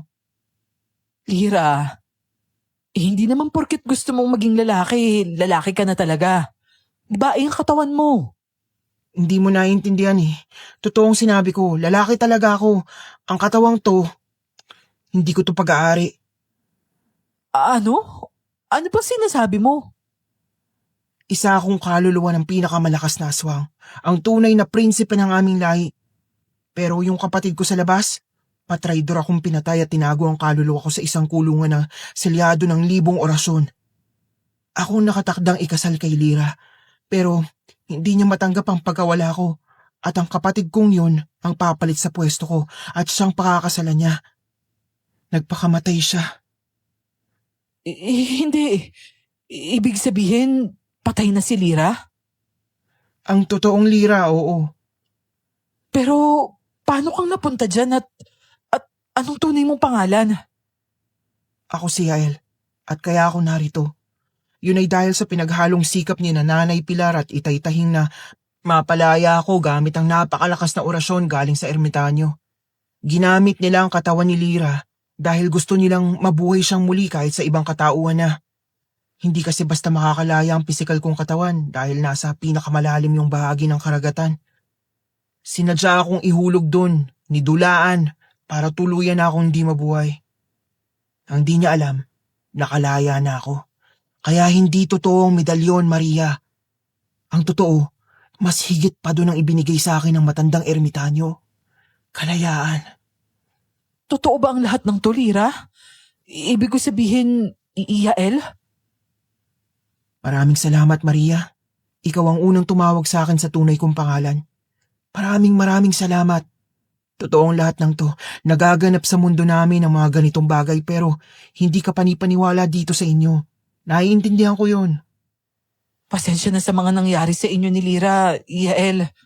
Ang mahalaga ngayon, iisa na kayong dalawa. Matagal na yung nangyari. Sa haba ng taon na nakakulong lang ako, paglabas ko napakarami nang nagbago. Minahal ko si Lira, pero hindi kasing tindi ng nararamdaman ko para sa iyo, Maria. Halos masamid ako noon. Hindi ko naman akalaing magtatapat si Lira sa akin. Ramdam ko ang pagkagusto niya pero hindi ko yun masyadong iniisip. Lalo pa at akala ko ay parehas kaming babae. Kung sa pisikal na anyo, babae naman talaga kaming dalawa. Pero ngayon na naipaliwanag niya na sa akin ang lahat, mas naunawaan ko na hindi madali ang sitwasyon niya. Pero nagagawa niya yung pag-aanin. Para akong nasa roller coaster ride noon. Kabado dahil sa kaguluhan sa labas. Tensyonado din dahil hindi ko alam kung ano ang isasagot kay Lira. Kaya hindi na ako umimik. Ang hindi ko alam, may dahilan kung bakit na siya nagtapat sa akin. Ano, Polo? Pero... Pagkatapos kasi na nangyari sa iyo kagabi, nagkasundo kaming paagahin na lang yung pagkilos. Nagawa niya ito sa iyo ngayon. Siguradong sa susunod na maaktuhan ka niya, tuluyan ka na mawawala. At yun yung hindi namin mapapayagan na po. Pero kaya nyo na ho ba? Hindi po ba't naghahanda pa lang kayo? Nangangalahati naman na ako, Apo. Sa palagay ko, sasapat na yon lalo na't katulong ko naman yung pamilya ni Tahing sa gagawing pagpapaalis sa malignong yon. Kapag nagmatigas siya, mapipilitan kami makipagtagisan ng lakas sa kanya. Pero Lolo, kinakabahan po ako sa gagawin nyo. Magtiwala ka lang at magdasal, Apo. Pinorotektahan ko na yung palibot ng bahay. Huwag ka na lalabas, ha? Si Carding ho ba? Pinaalis nyo na? Hindi siya umalis. Humingi lang siya ng tawad kina Tahing. At pinatawad naman. Nandun lang naman siya sa labas. At maigi na din at meron kang bantay.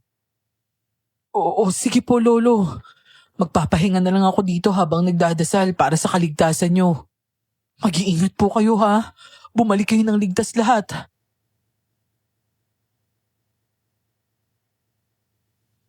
Kakabaka ba man ay nagtiwala ko sa kakayahan nila. At sa Diyos na din para gabayan sila.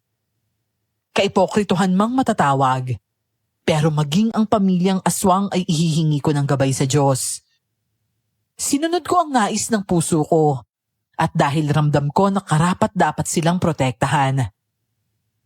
Gabi naman ang lumakad sila at hindi na nagpaalam sa akin si Lira. Hindi niya ako pinuntahan sa kwarto namin ni Lolo. Sumama ang loob ko pero wala naman akong magagawa. At hindi pa man nagtatagal na wala si na lolo, nakarinig na ako ng mga katok sa bintana ko.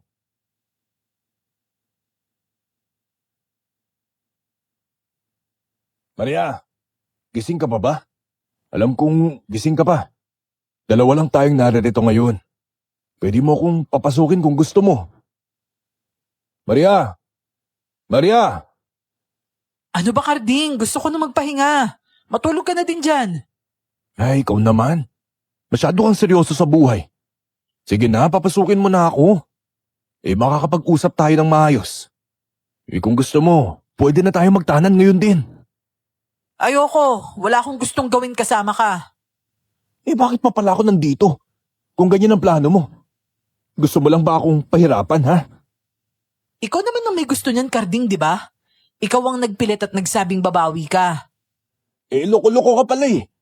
Nangako kang bibigyan mo ako ng chance kapag napatunayan kung karapat dapat ako. At pinapatunayan mo lang ngayon na hindi ka karapat dapat. Kung gusto mong umalis ka na. Ano? Hoy, buksan mo to! Buksan mo!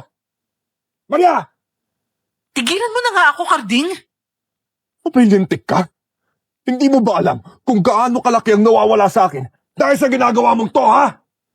Pagkakataon ko na sana makapunta ng Maynila kung sumama ka lang sana. Matagal na tayong nakalis. Pero ang hilig mong mag-inarte. Ngayon, sasama ka sa akin sa ayaw mo't sa gusto.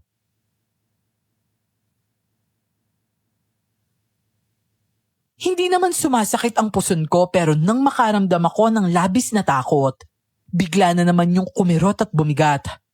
Sumakit din ang ulo ko noon. Marahil ay sanhi yun ng stress na nangyayari sa akin. Ano bang ginagawa mo, Karding? Tigilan mo na nga yan. Lalo lang ako mapapahamak sa ginagawa mo eh. Ipapahamak mo na rin lang ako. Isasama na kita sa paglubog ko. Hindi ko alam kung ano pang ayaw mo. Susuportahan ng pamilya ko ang batang nasa tiyan mo paglabas niyan. Wala na tayong iisipin. Dahil kukunin na yan nila ate. At sila ang magpapalaki. Pero ito ka, nag-iinarte. Sira ulo ka yata, Karding eh. Wala ka na sa katinoan mo. Pagbibili mo ang sarili mong anak, hindi ako papahig na makuha niyo ang anak ko. Ni hiram, hindi niyo matitikman. Talaga? Di tignan natin kung hanggang saan ang tibay mo. Hindi pa nakontento si Karding sa bintana. Matibay kasi ang lock noon at hindi basta nasisira. Kaya sa pintuan na siya nagtungo. Rinig kong pinagsisipa niya yon. Ako naman ang sandaling yon, naghahanap na ng daanan palabas. Paika-ika kong tinungo ang bintana at dahan-dahan yung binuksan. Nanginginig ang buo kong katawan at umiiyak na din ako sa takot. Wala akong magiging laban kay Karding, kaya kailangan kong iligtas ang sarili ko. Bago pa masira ni Karding ang pintuan, nakatawid na ako sa bintana. Napasubsob pa ako sa lapag dahil sa matinding pananakit ng puson. Dali-dali akong tumayo at pilit na lumayo mula sa bahay. Nawala na sa isip ko noon ang tungkol kay Lakandilim. Ang tanging alam ko, gusto kong makaligtas mula sa masamang binabalak ni Karding. Maria! Mahal ko! Narito na ako! Magkakasama na tayo sa wakas. At wala nang hadlang. Maria! Mahal ko! Anong ginagawa mo dyan sa labas? Bakit ka tumatakbo palayo sa akin? Akala ko ba gusto mong mabuo tayo? Sumama ka na sa akin! Para mapadalahan na ako ni ate ng pera papunta Maynila. Ikaw lang ang kulang eh. Maria! Bitawan mo ako, Karding! Maawa ka naman sa amin ng anak mo! Kung hindi mo sana ako pinahirapan, di hindi na tayo abot sa ganito, Maria. Binibigyan ka na nga ng pabor. Ayaw mo pang tanggapin? Nakalimutan ko kasing sabik sa anak ang ate ko. Una pa lang sana, natapos na ang problema at natulungan pa natin ang isa't isa, hindi ba? Bitawan mo na ako! Nahihirapan na ako huminga! Ayaw mong matulog, ha? Ito, pampatulog! Ayaw mo pa din, ha? Ano nangyari? Bakit? Bakit hindi ko maigalaw ang kamay ko? Sa nanghihina kong pakiramdam, nakita ko pa kung paanong tila may kumontrol kay Karding sa tangka nitong pananakit sa akin. Manhid na ang mukha ko noon dahil sa unang suntok na tinamo. Gusto ko nang bumigay at mawala ng malay, pero lumalaban ang isip ko para sa kaligtasan namin ng anak ko. Maria! Apo! Hayop ka, lalaki ka! Ako na ang bahala sa lalaki niyo, Mansebio. Si Maria na lang po ang asikasuhin niyo. Dina, anak. Okay ka ba dyan? Kontrolado ko na siya, tay. Sige lang ho. Huwag niyong pakakawalan ng animal na yan. Akong gugulpi dyan, mamaya. Saka ako ipapakain sa mga asong ligaw sa gubat. Anong ginagawa niyo? Ha? Lahi kayo ng mga demonyo! Pakawalan niyo ako! Alisin niyo kung ano man ang nilagay niyo sa kamay ko! Ano, Lakandilim? Gusto mo bang subukang umasawa naman ng lalaki, ha? Matutuwa ka sa isang yan. Gawin mong laruan sa mundo mo bago kita palayain. Aba, paayag siya. Paano ba yan, paring Karding?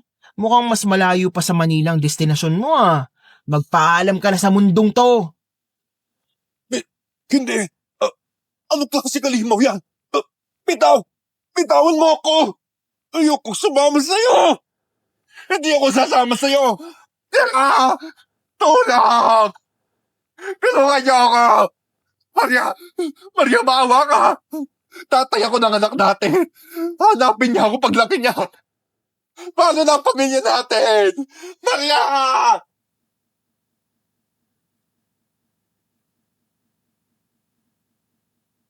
Sa nanlalabo kong paningin ay naaninag ko pa si Karding na bitbit ng isang malaking kamay. Mabalahibo yon na nang tingnan ko ang kabuuan ay parang isang malaking unggoy na may mahabang mga braso. Unggoy na hindi maitatangging mabagsik dahil sa mahabang pangil na nakalabas sa malalaki niyang bunganga. Nag-usap na tayo. Hindi ka na babalik dito dahil kung hindi, sisiguruhin namin ang mga tao mismong papatay sa'yo ng paunti-unti. Naintindihan mo ba, Lakandilim? Sige, bumalik ka na sa pinanggalingan mo at huwag ka nang tatawid pa. Doon ka na maghanap ng kauri mo. Gawin mong espesyal na regalo ang lalaking yan at sigurado kung pag-aagawan ka ng mga kababaihang tulad mo. Ako na munang bahala kay Maria, Mangsebio. Kailangan ka ni Lira doon para sa permanenteng pagsasara ng lagusan. O siya, sige. Kaya mo ba mag-control ng napakaraming dugo na lumalabas sa kanya? Kinakabahala ko ngayon kung buhay pa yung sanggol. Kaya ko ho ito, Mangsebio. Para sa kaligtasan ni Maria, kakayanin ko. Ako na ho ang baalang tumingin sa kalagayan ng sanggol. Sige na ho, bago pa kumalat ang liwanag. Napapikit ako dahil sa pagod. Pero malinaw kong nararamdaman si Nanay Pilar kung saan nakakandong ang katawan ko. Maya-maya pa ay may bumuhat sa akin. At base sa pamilyar niyang amoy, si Tatay Tahing yun. Nang sumayad ang likod ko sa may katigasang higaan, alam kong nasa bahay na kami. May nanginginig na kamay ang bahagyang humawak sa puson ko. Medyo matagal din yun doon. Hindi mo kailangan gawin to kung nahihirapan ka, Pilar. Maging ako hirap na hirap nang mag-control. Mula pa kaninang buhat-buhat ko siya. Lumayo ka na muna rito, Tahing. Kaya ko pa. Kailangan kong malaman kung maayos ang bata. Sa ngayon, wala akong maramdamang tibok ng puso. Anong ibig mo sabihin? Ay, kawawa namang bata. Hindi man lang nakaranas ng makakita ng liwanag. Shh! May nararamdaman ako pero mahina lang. Narito sa banda. Hindi maayos ang pwesto niya. Nagsiksik siya sa ibaba ng puson. Marahil ay nagtatago o di naman kaya ay pinoprotektahan ang sarili niya para tuluyang malaglag. Napakatalinong bata nito, Tahing. Siya nga ba? Ako, mabuting balita yan. Anong ibig sabihin ng mga dugong lumabas sa kanya? Wala rin akong ideya pero ang mahalaga, ligtas ang bata. Iwanan na natin sa hindi ko kakayaning linisin pang mga dugo niya sa katawan. Oh, halika na. Ipaalam na lang natin kay Mang Sebio ang mabuting balita. Iha, alam kong naririnig mo pa rin kami. Magpahinga ka na muna. Hindi na kami aalis. Nananakit pa din ang puson ko pero wala na akong lakas para magpakita pa ng emosyon. Gusto kong tumango o sumagot pero wala na talaga. Ang gusto ko na lang nun, makatulog na nang hindi ko na maramdaman pa ang sakit na gumagapang sa puson ko. Paikot sa balakang ko. Gayunpaman, kahit papano ay nakahinga na ako ng maluwag sa narinig na balita. Buhay at maayos ang anak ko sa kabila ng lahat.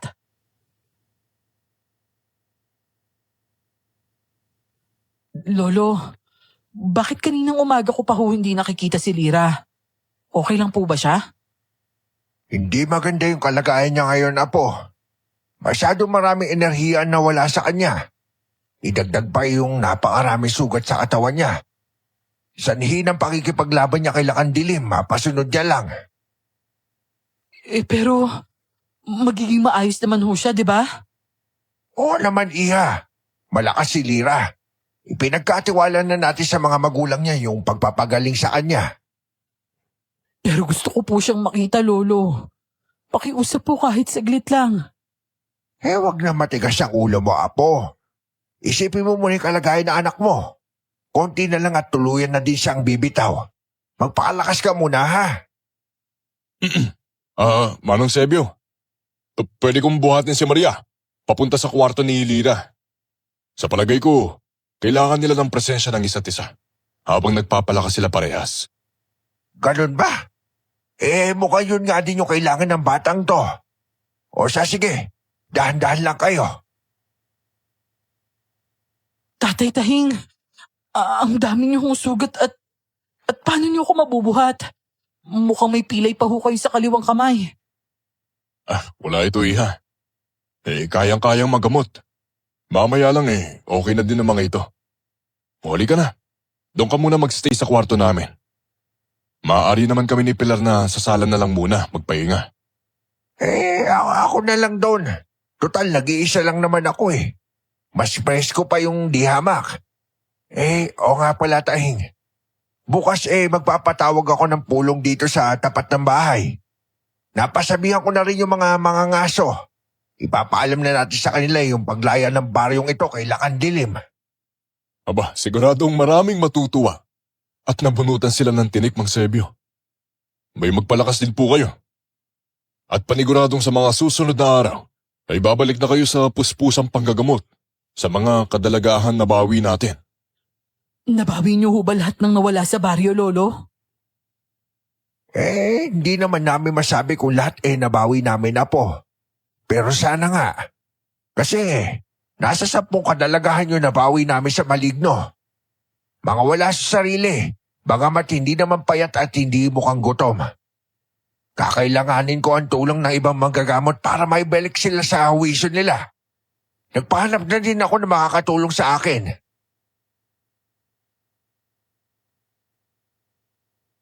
Sobrang proud na proud ako kay Lolo noon. Siyempre, sa kanilang lahat na bukod na nagawang mapaalis ang maligno, nagawa pa akong iligtas at ang anak ko sa ikalawang pagkakataon. Nang marating ko ang kinaroroonan ni Lira, halos maiyak ako sa sobrang awa sa kanya. Puno ng sugat ang mukha niya at katawan at para yung mga bakas ng latigo. May pasa din siya sa noo at labi, gayon din sa ibang bahagi ng katawan. At ang mas nakakabahala, ang malalim na sugat sa bandang dibdib niya. May benda lang kasi yon kaya kita ko. Tuluyang tumulo ang luha ko nang malapitan ko siya. Magkatabi na kami nun sa higaan kaya malaya kong nahahaplos ang buhok niya. Wala siyang malay, pero mukhang payapa namang natutulog. Pero hindi naman maitatanggi ng katawan niya ang sakit at hirap na dinanas. Siya ang tunay na humarap kay Lakandilim. Naging backup lang kami ng nanay niya dahil ayaw niya kaming masaktan ng gusto. Napakabuti niyang anak. Kahit buhay niya inialay niya para sa kaligtasan ng mga taong mahal niya. Napakaswerte niyo ho sa isa't isa, Tatay Tahing. Masaya po akong maging bahagi ng pamilya ninyo. Iya, may pakiusap sana ako sa'yo. Alam ko ang lihim na pagtingin sa'yo ng aking anak. Hindi naman sa tutol ako pero may kailangan kang malaman tungkol sa pagkatao niya. Kilala ko na ho ang tunay niyang katauhan, Tatay Tahing. Siya ho si Yael, di po ba? Nabigla lang po ako nung una at hindi rin ako makapaniwala dahil parang imposible kasi. Pero kalaunan, napagtanto ko na kung kayo ho nga, totoong nabubuhay at kasama namin. Yun pa kayang katotohanan tungkol sa pagkatao ni Yael at Lirang hindi ko papaniwalaan. Tanggap ko na po siya maging sino man siya. Ay, ganun ba? Nasabi niya na pala sa'yo. Kung ganun wala na akong magagawa. Wala kaming karapatang tumutol, lalo na kung iisa naman palang damdamin ninyong dalawa. Kung ito ang kapalit ng ginawa niyang pabor, para muling mabuhay ang pisikal na katauhan ng aming anak na si Lira, maluwag naming tatanggapin. Pasensya na ho, Tatay Tahing. Alam ko pong sila ang nakatakdang ikasal. Iisa naman sila ngayon, Maria. Sigurado akong kahit tanungin ko si Lira, masaya siyang maging bahagi ka ng buhay namin. Lalo na ng buhay nila ni Yael. Ang ginaalala ko lang kung handa ka na ba sa posibleng kahihinat na ng magiging relasyon niyo kung sakali. Ang totoo ho niyan, hindi ko pa talaga alam. Hindi ko lang ho muna iniisip. Basta't masaya ho ako ngayon at kontento kung anong meron kami. Hahayaan ko na lang po muna siguro yung tadhana sa kung anong inihanda niya para sa amin. Ang may papangako ko lang ho sa inyo ngayon, hanggat makakaya ko hindi po ako bibitaw. Sa una pa lang, bilib na ako sa iyo, Iha. Tunay na mabuting tao ang iyong lolo. Dahil napalaki ka niya ng maayos. May mabuting kaisipan at damdamin. Maraming salamat sa inyo. Marami din naman po ako naging pagkakamali, Tatay Tahing. At nasa sinapupunan ko na nga ho ang ebidensya ng minsan kong pagsuway kay Lolo. Pero dahil din ho doon, kaya mas lumawak ang isip ko at naging bukas ako sa mga pangaral niya. Huwag kang mag-alala. Ligtas kayo mag-ina sa amin. O siya, paano? Magpahinga ka na muna. Iiwan ko na muna kayo dito.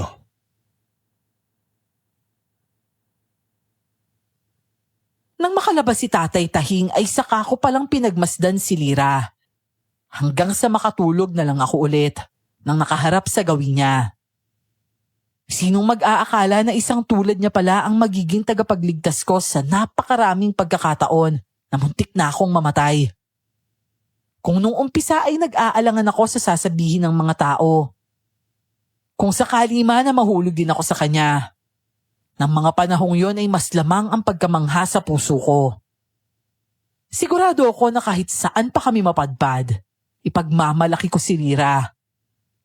Pagpikit ko ng mga mata, ang akala ko ng mga sandaling yon ay payapa na ang magiging buhay namin. Na yun na din ang una't huling beses na makikita ko siyang sugatan at walang malay.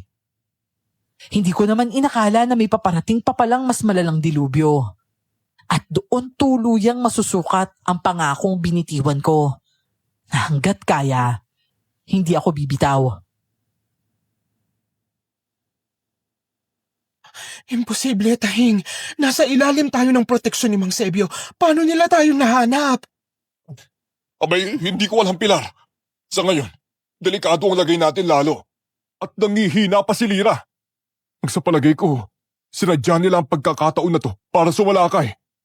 Alam nilang mahina si Lira at madali lang nila siyang madadala kung gugustuhin nila.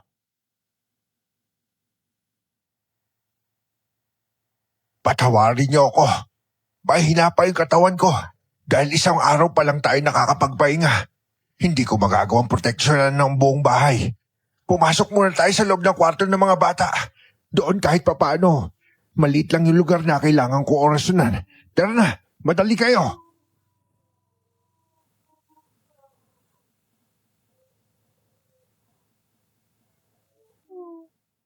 Lo? Nay? Tay? Ano po yun? Ano pong problema?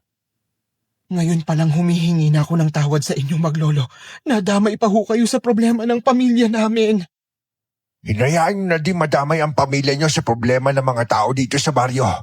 Huwag niyo alalahanin to. Haharapin natin ang kahit anong pagsubok ng sama-sama. Maraming salamat ho, Mang Sebio. Hindi namin makakalimutan ang kadakilaan nyo sa aming pamilya. Ano po bang nangyayari? Pakiusap naman, sabihin nyo naman sa akin. Nasa delikadong sitwasyon na naman ho ba tayo? Bumalik ba sila kandiling para maghigante? Hindi, Maria. Nahanap kami ng Prinsipe Dulaan. Sigurado kung si Lira ang pakay niya. Hindi. Hindi pwede. Lira, pakiusap, gumising ka na. Paano kitang ipaglalaban sa peking prinsipe na yon kung ikaw mismo hindi kayang pumalag? Pakiusap naman, Lira. Shhh! Mas maigi kung hindi mo siya tatawagin sa pangalan niya, Apo. Teka muna, saan ka pupunta, Tahing? Mga alagad lang yan ni Dulaan. Lalabas ako at uubusin ko sila. Sasama ako. Hindi, dito ka lang. Kailangan ka ng anak natin. Sa mga oras na ito, mas kailangan ako ng asawa ko. Mas malakas tayo kapag magkasama, Tahing. Ano't ano pa man, sa huli ikaw pa rin ang pipiliin kong samahan. Malakas si Lira. Malakas ang anak natin at may proteksyon siya. Hayaan mo kung samahan ka. Kung yan ang nais mo, basta't sa likuran lang kita. Huwag kang aatake. Sa gilid mo ko tatayo. Sabay tayong haharap sa kanila. Ang mga tunog na kasunod kong narinig ay malalakas na angil ng mga hayop. Atungal na kung minsan ay sinasamahan ng pag-iyak. May ilang sigaw din na nanggagaling mula kina Nanay Pilar at Tatay Tahing. Tinakpan ko na lang noon ang tenga ko habang umiiyak. Si Lolo naman ay taimtim na nananalangin, habang si Lira ay wala pa ring malay. Hindi ko alam kung gaano nagtagal ang napakaingay na paligid. Basta't bigla na lang yung tumahimik. Kasunod nun ay pumasok na sa loob ng bahay ang mag-asawa. Pagod at duguan. Si Lolo Sebio ang agad na dumalo sa kanila dahil hindi pa rin ako pwedeng tumayo ng sandaling yon. Malakas ang kutob ko na unang bugso pa lang yun ng mga alagad ni Dulaan. Kailangan natin paghandaan ang susunod nilang pag-atake. Hayaan nyo. Hindi tayo pababayaan ng mga taga dito. Yun nga lang, kailangan natin ipaalam sa kanila kung ano kayo. Sa palagay niyo ho ba, Manong Sebio? Bukas ang isip nila para tanggapin ang gaya namin. Papatunayan ko mabuti kayo nilalang Pilar. Makikita nila yung kabutihan ninyo sa kabila ng madilim yung sikreto. Abay, matandang huklo ba? Hindi ka na bumalik para tulungan kami manggamot. Ang akala ko ba'y humihingi ka lang ng tulong sa amin? Bakit parang kami pa yatang makikiusap sa iyong na tumulong daan, ha? Kayo ho ang tumulong sa amin kanina. Maraming salamat, Lola. Saan ho kayo nagpunta? Bigla kayong nawala. Tinaboy ko na yung mga papunta palang naikik dito. Binulag ko. Ayun, muntik mabangga sa mga puno. Kayo naman, napakarami ninyong problema sa baryong ito. Sa pakiwari ko naubos na ang lakas ng matandang hukluban na ito. Paano ka pa makakatulong sa amin sa panggagamot yan, Sebio? Lola Hiraya? Hindi siya ang lola mo, Maria. Siya si Harani. Bakit pa lang sana ako doon para makiusap? Kakayanin niyo yung paggagamot doon. Kailangan ko lang panatilihin ng orasyon dito sa bahay. May apo kong kailangan proteksyonan laban sa mga aswang. Ganun ba? Paano ba yan? Malaki-laki ang utang mo sa amin. Babayaran mo kami, ha? Wala nang libre sa panahon ngayon. Ay, nako. Mukha ka pa rin pera. Pero huwag ka mag-alala. Nakahanda na yung pambayad ko sa inyo. Lalo na sa'yo. Hindi pa nagtatagumpay yung panggagamot mo naniningil ka na kagad. Samantalang ako, ito, maupos na. Dapat kay tulong mo na yan sa akin. Hoy, walang ganon. Kasalanan mo naman yan. Sinabihan na kasi kitang huwag kang hihinto sa pagiging santigwar nang hindi nilulumot ang lakas mo't kakayahan. Apay, matigas ang ulo mo. Ano na pala mo ngayon? Ultimo enerhiya na para lang dapat sa panggagamot, ayan at nagagamit mo na sa lahat. Ikaw ba'y nagpapasundo na sa bukana ng langit? Pwede ba, Harani? Kakatapos lang ng angelan ng hayop sa palibot ng bahay ko. Ngayon, bunganga mo na naman yung nangingibabaw. Abay, patahimikin mo naman kahit sandali yung mundo ko para makabawi naman ako ng lakas. Kita mo na yan, ikaw pa tong galit. Wala ka talagang pagbabagong matanda ka. Mataas pa rin ang pride mo. Kung wala lang tayong pinagsamahan, ako, hahayaan na kitang manirahan sa sementeryo. Ay, napakaingay talaga na matandang to. Mabuti na lang at hindi... Sinaan mo pa't naririnig ko? Huwag mong ituloy. Baka tuluyan kong ubusin ang lakas mo. Sabihin mo kung kulang ka sa practice. Kumain ka na nga lang dyan. Alam ko na amoy mo lang yung hinanda kong ginamos na gulay at saging kaya ka na parito Kunwari ka pang hihingi ng tulong. Mabuti pa. Saksakan mo na saksakan na saging ang bibig mo na matigil ka sa kabubunganga mo. Nakakarinde. Makahulugan kaming nagkatinginan ni Tatay Tahing at Nanay Pilaras sa naging sagutan ni Lolo Sebio at bisita nitong matandang babae. Ilang sandali pa, lumabas na din ang mag-asawa. Tila nakaramdam na may dapat ipaliwanag ang lolo ko sa akin.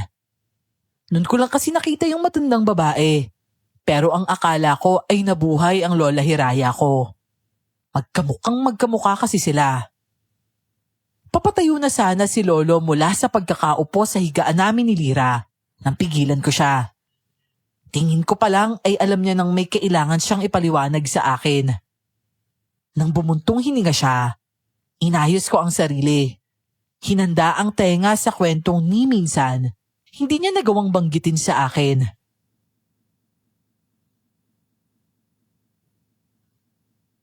Grabe naman po pala, Lolo.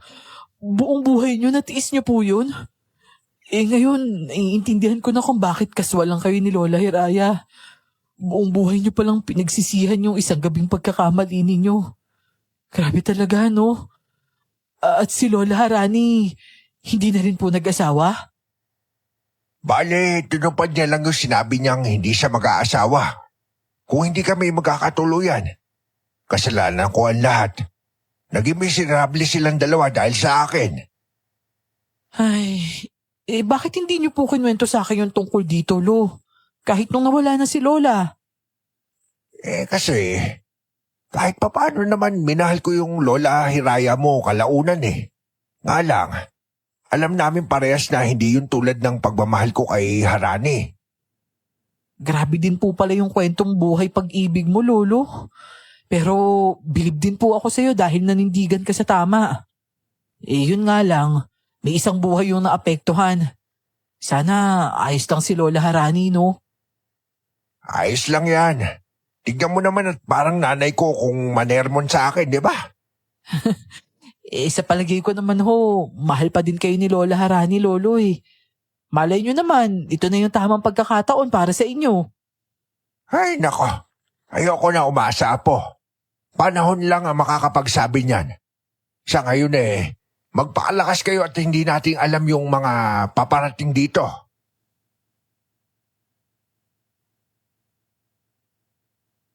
Para akong hinatak mula sa nakaraan ng banggitin ni Lolo ang mga katagang yon. Sandaling pababalik tanaw pero kahit papano ay nakatulong para sandali akong makatakas sa realidad. Paglabas ni Lolo, nagsimula akong masahihin ang mga kamay at braso ni Lira. Kinakausap ko siya dahil umaasa ako na naririnig niya ako. Ilang araw na naging tahimik ang mga gabi.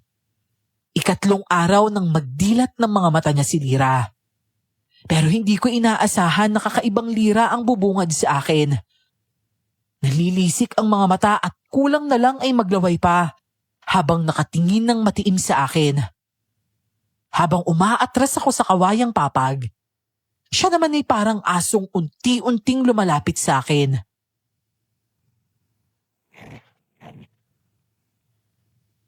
Lira, ako to, si Maria to. Hindi mo ba ako nakikilala? Lira, hoy, bumalik ka nga sa wisyo mo. Lira, pakiusap naman. Yung pagsinghot niya sa akin ay halos lumaki ang butas ng mga ilong niya. Batid kong gutom na gutom siya. At yun siguro ang dahilan kung bakit hindi niya ako makilala. May takot akong naramdaman. Napaisip kung ligtas nga ba talaga ako sa kanya. Kung hindi ba sapat ang sinabi niyang pagmamahal sa akin. Dahil kapag sikmura niya na ang nagsalita, limot na pati ang sinisigaw ng puso. Lira! Narito ang sariwang atay at karne ng baka. Halika rito! Dito ka! Lintik, mas naaamoy niya ang sanggol sa sinapupunan ni Maria. Hindi niya tayo naririnig, Pilar. Anong gagawin natin? Nag-iisip ako, Tahing. Kasalanan natin ito. Hindi natin naisip na pwedeng mangyari ito. Lira! Lira, ano ba? Lira! Diyos ko, Tahing! Ayos ka lang ba? Nasaan si Manong Sebio? Baka may maitulong siya. Nasa kabundukan. Tumutulong sa panggagamot dun sa mga kadalagahan. Mamamatay na ho ba ako? Nay, tay? Hindi. Magtiwala ka. Maaalala ka ni Lira. Maaalala ka niya. Naisip ko noon. Kaya niya ba ako iniligtas ng ilang beses dahil siya din ang tatapos sa akin. Isa lang yan sa katanungang paulit-ulit na tumatakbo sa isip ko. Hanggang sa isang bagay na lang ang naiisip kong gawin. Gayong mamamatay na din naman ako, maigi pang subukan ko na lahat. Ang importante, alam kong ginawa ko ang lahat at gaya ng pangako ko. Hindi ako bibitaw hanggat kaya ko.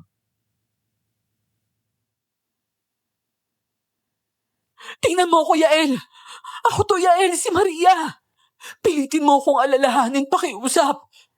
Hindi mo ako gugustuhin kainin dahil pagsisisihan mo rin sa huli. Kaya ngayon pa lang, pakiusap naman. Alalahanin mo kung sino ako sa buhay mo. Nahihirapan man ay pilit kong inabot ang pisngi niya at tinitigan siya sa mga mata. Baliktad pa din ang ekspresyon ko doon. Pero napansin kong maya-maya lang, lumaki na ang mga itim noon. Kahit kasi sinusubukan niyang kagatin ang kamay ko, hindi ko siya binitiwang titigan.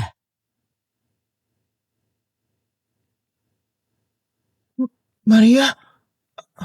Anong ginagawa ko? Naalala mo na ba ako? Naalala mo na ako, Yael? Oo naman. Bakit? Muntik na ba? Hindi. Hindi yun nangyari dahil naalala mo ko. Nakilala ako ng puso mo. Nay, Tay, muntik ko na ho bang saktan si Maria? Nauunawa namin, anak. 3 araw kang tulog at nagpapagaling. Gutom ka. Pero himalang naalala mo siya. Kahit sa kalagitnaan ng gutom mo. Ibang-iba ka na. Tunay na kahit purong aswang.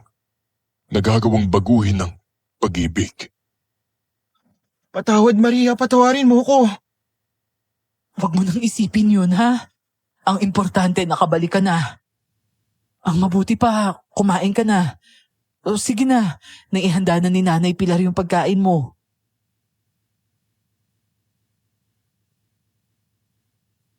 Matapos kumain ay saka palang ipinaalam ni Nanay Pilar ang tungkol sa pag-atake ng mga alagad ni Dulaan. Nakakalakad na ako noon pero hindi pa rin kumikilos. Kita ko ang pagkuyom ng kamao ni Lira. At ng mga sandaling yun, wala naman kung anong tumatakbo sa isip ko. Ang sa akin, sasamahan ko siya kahit sa pinaka nakakatakot na hamon sa buhay niya. Ang hindi ko alam, may mas malaki pa pala siyang planong binubuo mag-isa. 2 linggo pa ang matuling lumipas. Pakiramdam ko ay fully recovered na naman ako. Gayon din si Lira.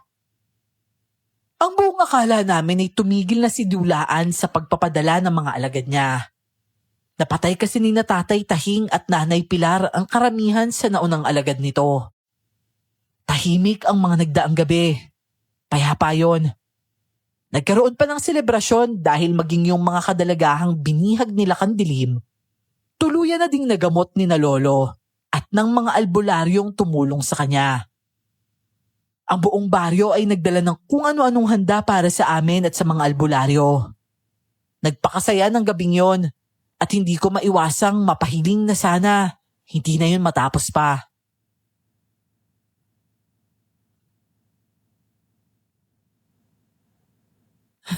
Sobrang saya dito, walang katulad no? Sana lagi na lang ganito. Kaya nga eh. Alam mo, ganito yung pangarap ko noon bago naagaw sa akin ang trono. Ganitong nakikita kong senaryo sa harapan ng kaharian. Lahat ay naroon at masayang nagsasalo sa pidging. Dito ko lang pala mararanasan at wala pang kahirap-hirap dahil sila mismo nag-organisa. Napakahusay talaga ng mga tao sa pagdedesisyon.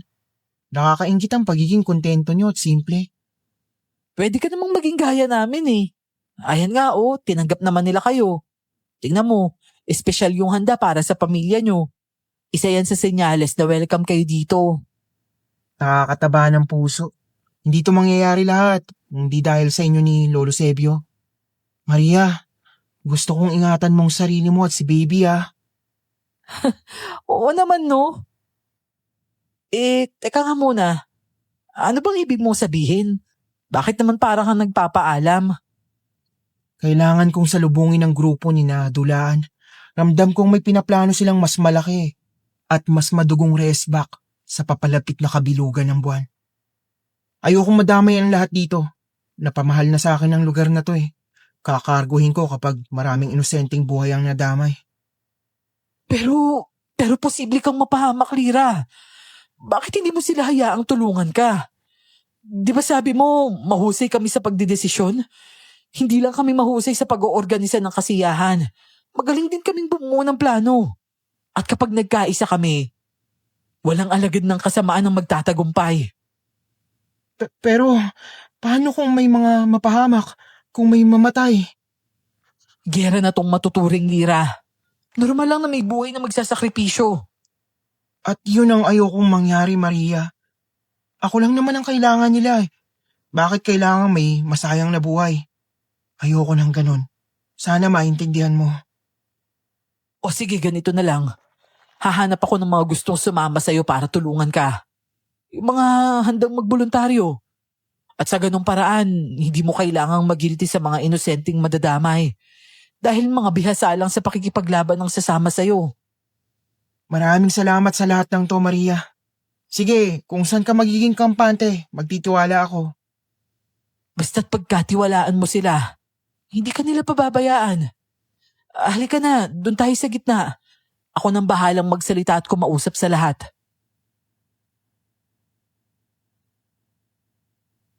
Nang gabing yun, matapos ipaliwanag sa kanila ang kinakaharap na krisis ng pamilya, 13 kalalakihan ang nagboluntaryong sasama kay Lira.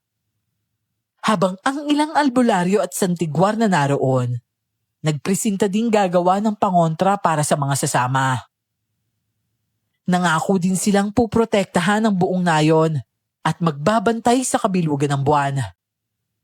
Ang bawat pamilya ay nangakong magbibigay ng ilan sa kilalang panlaban sa mga aswang. Gaya ng buong asin, kalamansi, dinurog na luya at bawang, buntot pagi at iba pa. Nang tingnan ko ang pamilya ni Lira, bakas na bakas sa mukha nila ang hindi maipaliwanag na tuwa. Hindi siguro sila makapaniwala na halos lahat ay handang tumulong para lang maiparamdam sa kanila na hindi nila solo ang laban na yon.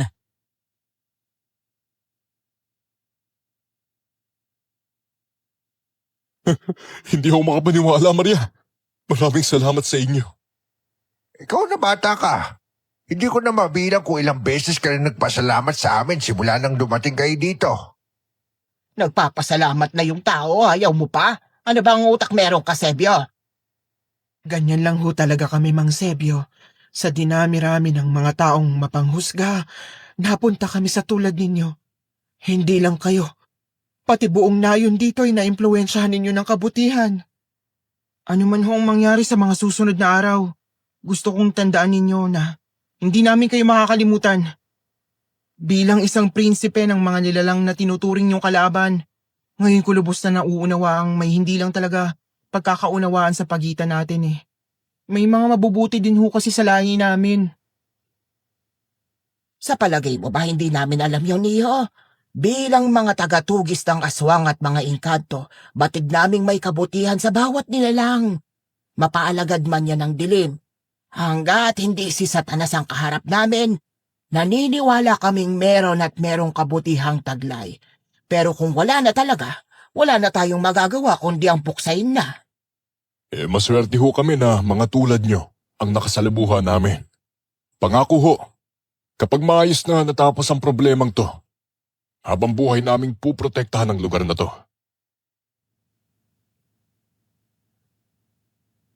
Masaya ang puso ko sa mga nangyayari. Pero hindi ko maikukubling naroon ang hindi maipaliwanag na takot at lungkot. Batid kong alam ni Lira ang nararamdaman ko. Dahil sa tuwing magtatagpo ang mga mata namin, nakikita ko din doon ang lungkot. Wala kasing kasiguruhan ang mga nangyayari. At gustuhin ko mang sumama kahit palihim lang. Ayoko namang maging dahilan ng pagkaunsyami ng plano nila. Ang tanging magagawa ko na lang ay magdasal ng taimtim para sa kaligtasan nila. Pero hindi namin kontrolado ang mga mangyayari. Ang inaasahan naming kabilugan ng buwan, mas napaaga pa. Lira! Pilar! Gising! Magsipaghanda kayo. Ho? Tay, anong nangyayari? Kakahiga ko lang ho. Nariyan na si Dulaan at ang mga alagad niya. Isang asbog na huli ng mga mangangaso. Ang akala nila na ulol lang na aso. Paparating na sila. Hindi na tayo aabot sa plano natin. Tay, kumalma ho muna kayo. Nay, balaan ang lahat ng mga nasa nayon at pag-ingatin. Dalhin niyo muna sila sa simbahan. Ligtas doon dahil matibay ang kapilya. Huwag kalimutang magdala ng pangontra. Maria, sumama ka na. Mangako ka sa akin na kahit anong mangyari, hindi ka lalabas ng kapilya. Umasa ka, Lira. Hindi ako gagawa ng hakbang na ikakapahamak mo palalo. Huwag mo kong alalahanin. Mag-ingat ka at mangako ka na babalikan mo ko. Ano man ang mangyari, babalikan kita. Kung kinakailangang hanapin ko sa ilalim ng karagatan ng katawan ko, gagawin ko para lang makabalik sa'yo. Hysterical na ang mga tao pagbaba ko sa nayon. Agad na inalalayan ko ang mga matatanda at bata.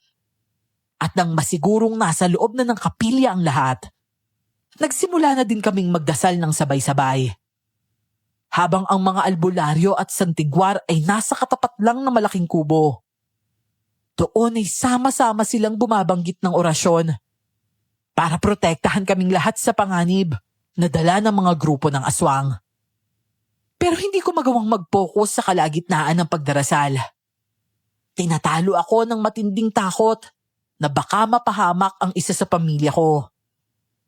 Nang isang malakas na lagabog ang sumira sa taimtim naming panalangin. Nang magtaas ako ng paningin, nahintakutan ako sa nakita.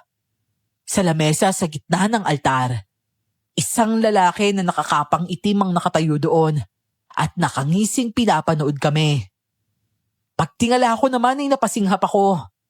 Butas ang bubungan at doon ay nakasilip ang mga mukhang paniking kasing laki ng isang tao. Gusto ko kayong palakpakan. Kanino kayo nagdadasal? Ha? Dito? Tignan nyo nga naman Nakapasok ako dito na walang kahirap-hirap. At dito pa sa harapan ng niluluharan nyo. Pwede ko kayo ni isa-isa. May liligtas ba kayo nun? Hindi, di ba? Kaya ngayon, kung ayaw nyo madamay, ituro nyo sa akin kung sino dito si Maria. Hindi ang ina ng Diyos, ha? Si Maria na walang yan nakikipagrelasyon sa kapwa niya babae at sa pang-uri na aswang. Narinig kong napasinghap ang lahat. Alam kong tanggap ng lahat ang pagiging aswang ni Lira. Pero hindi nila alam ang pakikipagrelasyon ko sa kanya. Walang nagsalita nung una. Hanggang sa isang bata ang bigla na lang dinagit ng isa sa paniking kasing laki ng tao at dinala yon kay Dulaan. Ano? Gusto niyo ba ba isakripisyo ang buhay ng batang to para iligtas ang immoral na babae na yan? Halos maglumuhod ang nanay ng bata, pero hindi pa rin siya nagsasalita. Walang naglalakas ng loob na nagsaboy ng asin o kahit na anong panlaban sa mga ito, sa takot na mapahamak yung batang hawak sa leeg ni Dulaan. Walang pagpipilian ang mga kanayon ko, kaya nagdesisyon ako. Naglakas loob akong maglakad papunta sa altar. Pero bago pa ako humakbang, isang babae na ang nauna sa akin at nagpakilalang ako. Sa gulat ko ay bigla na lang dinukot ni Dulaan ang tiyan nito. At hinila palabas ang mga lamang loob nun. Nagsigawan ng lahat. Napaatras at nag-iyakan. Ako man ay itinulos at hindi makakilos. Tahimik lang na dumaloy ang luha sa mga mata ko habang pinapanood kung paanong hayok na lantakan ng mga mukhang paniki ang katawan ng babae. Ang pinakayaw ko, yung mga sinungaling. Hindi buntis sa babae to. O ano? Sino ba magpapanggap na si Maria na maging pagkain ng mga alaga ko? Hayop ka talaga, Dulaan. Kahit kailan, traidor ka kung lumaban. Palibasa, duwag ka kaya pinupuntirya mo palagi yung mga walang kalaban-laban sa'yo. Mira? Mira, mahal ko. Nandiyan ka na pala. Nahuli ka na ilang minuto May napatay na ako dito. Nahihirapan ba kayong talunin yung mga alaga ko sa labas? Hindi. Hindi nga ako pinagpawisan eh. Ikaw, hindi ka pa ba pinagpapawisan? Ang akala ko pa naman magsisisi ka, tumakas ka. Tignan mo, isang buong nayo na ng perwisyo lang dahil sa'yo. Pero, tatanggapin pa naman kita. Pero sa isang kondisyon lang, palalayain ko itong baryong to. Yun ay kung luluhod ka sa harap ko at nagmamakawang tanggapin ko muli. Yun lang ba ang kailangan kong gawin? Sigurado kang yun lang hinihingi mo? Kung may gusto ka pa idagdag, mas exciting yun. Pwede naman natin gawin dito sa harap ng sinasamba ng mga ipokritong ito. Masusunod ka, mahalan? Yan! Yan ang gusto ko. Lumapit ka dito, aking reyna. Kung sinasabi mo lang na ganito ang epekto sa'yo ng pakikisalamuhan ng mga tao, di sana matagal na kitang pinalaya at makalabas. Palihim akong sinulyapan ni Lira at nginisian. Alam ko na ang gagawin niya. Patraidor niyang papatayin ang traidor din. Sumampa din siya sa altar at walang alinlangang lumuhod sa harapan ni Dulaan. At maya-maya pa, tumingala siya kay Dulaan. Kitang-kita ko kung paano maglaho ang ngisi sa labi ng peking prinsipe ng mga aswang. Sa isang kisap mata lang, nasa likod na ni Dulaan si Lira. Hawak nito ang buhok ni Dulaan habang sa leeg ay nakaamba ang matalas na labaha. May tumutulo na dinadugo doon. Kumusta ka, mahal kong kuya? Teka, bakit ganyan yung boses mo? Bakit ang lakas mo? Imposible! Imposible! Imposible talaga, kuya. Pero naging posible sa mga taong desperadong mapatay ka. Ngayon, may huli ka bang habilin? Teka, huwag mo akong patayin. Sa oras na mapatay mo ako, maghihiganti lahat ng alaga ko. Hindi ba? Hindi ba maghihiganti kayo? Sumagot kayo mga inutol na wakwak. Mga wala kayong kwenta.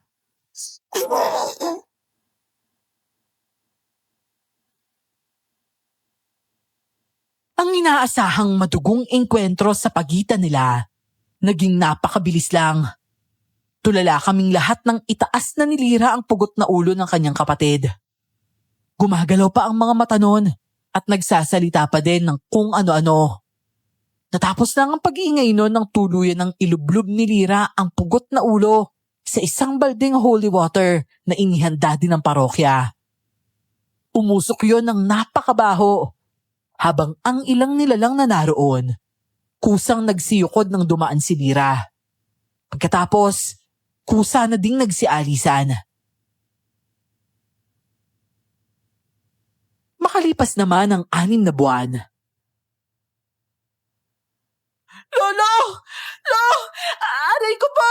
Aray ko po, Lo! Maria! Maria! Abay, Diyos ko, bakit naman diyan ka umihi? Hindi mo na ba kaya magtungo sa banyo? Lo, hindi po yan ihi. Kusa po siyang lumabas sa akin nung mapairi ako dahil sa sakit ng tiyan ko. Parang nadudumi po ako, Lo eh. Aray, sakit. Sebyo, Maria! Maria! Diyos mio, Marimar! Paano bigyan na ba yan, ha?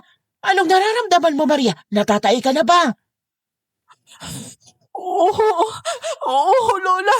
Aray. Abay, Harani, paano mo naman nalaman na aray? Buwisit kang matandang hukluban ka. Dudulas na ang ulo ng apo mo. Nakatunganga ka pa rin dyan. Ano tinatayo-tayo mo? Maganda ka na ng mainit na tubig. Ibabad mo yung mga gunting doon at ihanda ang magiging damit ng sanggol. Oo, sige. Ano ba unahin ko? Tubig na mainit. Ay, hindi. Mga damit na sagot. Mali, yung gunting ba? Aray ko. Abay, ay Harani. Nakakadalo ka na. Bakit ka ba tarantang itik dyan? Unahin mo isa lang ang tubig mainit. Walang joke. Hindi ka ba naging tatay, ha? Hindi pa naman kasi ako nakakasaksi ng nanganganak. Ano ba alam ko dyan? Kahit nasasaktan sa hindi maipaliwanag na kirot at hilab ng tiyan, gusto kong matawa sa itsura ni Lolo Sebio. Bukod sa taranta siya, parang hihimatayin din siya nung pinapanood na akong mga anak. Opo, nanonood siya habang nanganganak ako. Hindi namin siya mapalabas. At katwira niya, mamamatay na lang siya ay hindi pa niya nasasaksihang mga anak ang isang babae. Gusto ko nga kumontra noon dahil nahihiya talaga ako. Pero tinalo ang hiya ko nang maramdaman ko na ang ulo ng anak kong papalabas na. Pumikit na lang ako at umiri ng malalim. Hanggang sa marinig ko na ang iyak ng sanggol. At isa yung sanggol na lalaki.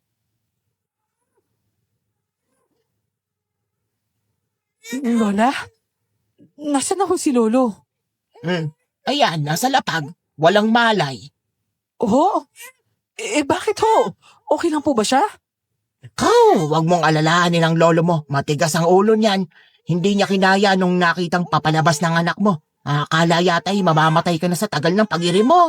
Sinabayan ka ba naman? Ayun, naubusan yata siya ng hangin. Hayaan mo, ipasasampal na lang natin yan dito kay Cordapio at magigising na yan. Hindi naman nagtagal ay nagkamalay din si Lolo. Ang inaasahan kong una niyang hahanapin ay ang anak ko. Pero ako ang una niyang pinuntahan at kinumusta. Nag-aalala kung maayos lang ako at hindi ako napano. Tuwang-tuwa naman siya nang malamang lalaki ang anak ko. At Miss Clark, kung itatanong niyo kung bumalik pa si Yael sa akin. Opo, 1 taon lang ang nakalipas at bumalik siya. Pero limitado ang panahon na nakakasama namin siya ng anak namin. Hanggang sa kasalukuyan ay ganun ang setup namin at wala naman akong reklamo. Tanggap ko na kahati ko sa kanya ang obligasyon niya sa kanyang mga kalahi. Si Nanay Pilar at Tatay Tahing naman, nanatili sa poder ko. Si Lolo Sebio ay pumanaw na taong 2013 dahil sa katandaan. Gayon din si Lola Harani taong 2014 naman. Sa ngayon po ay tahimik kaming namumuhay dito. Masaya at malayo sa ingay ng lungsod.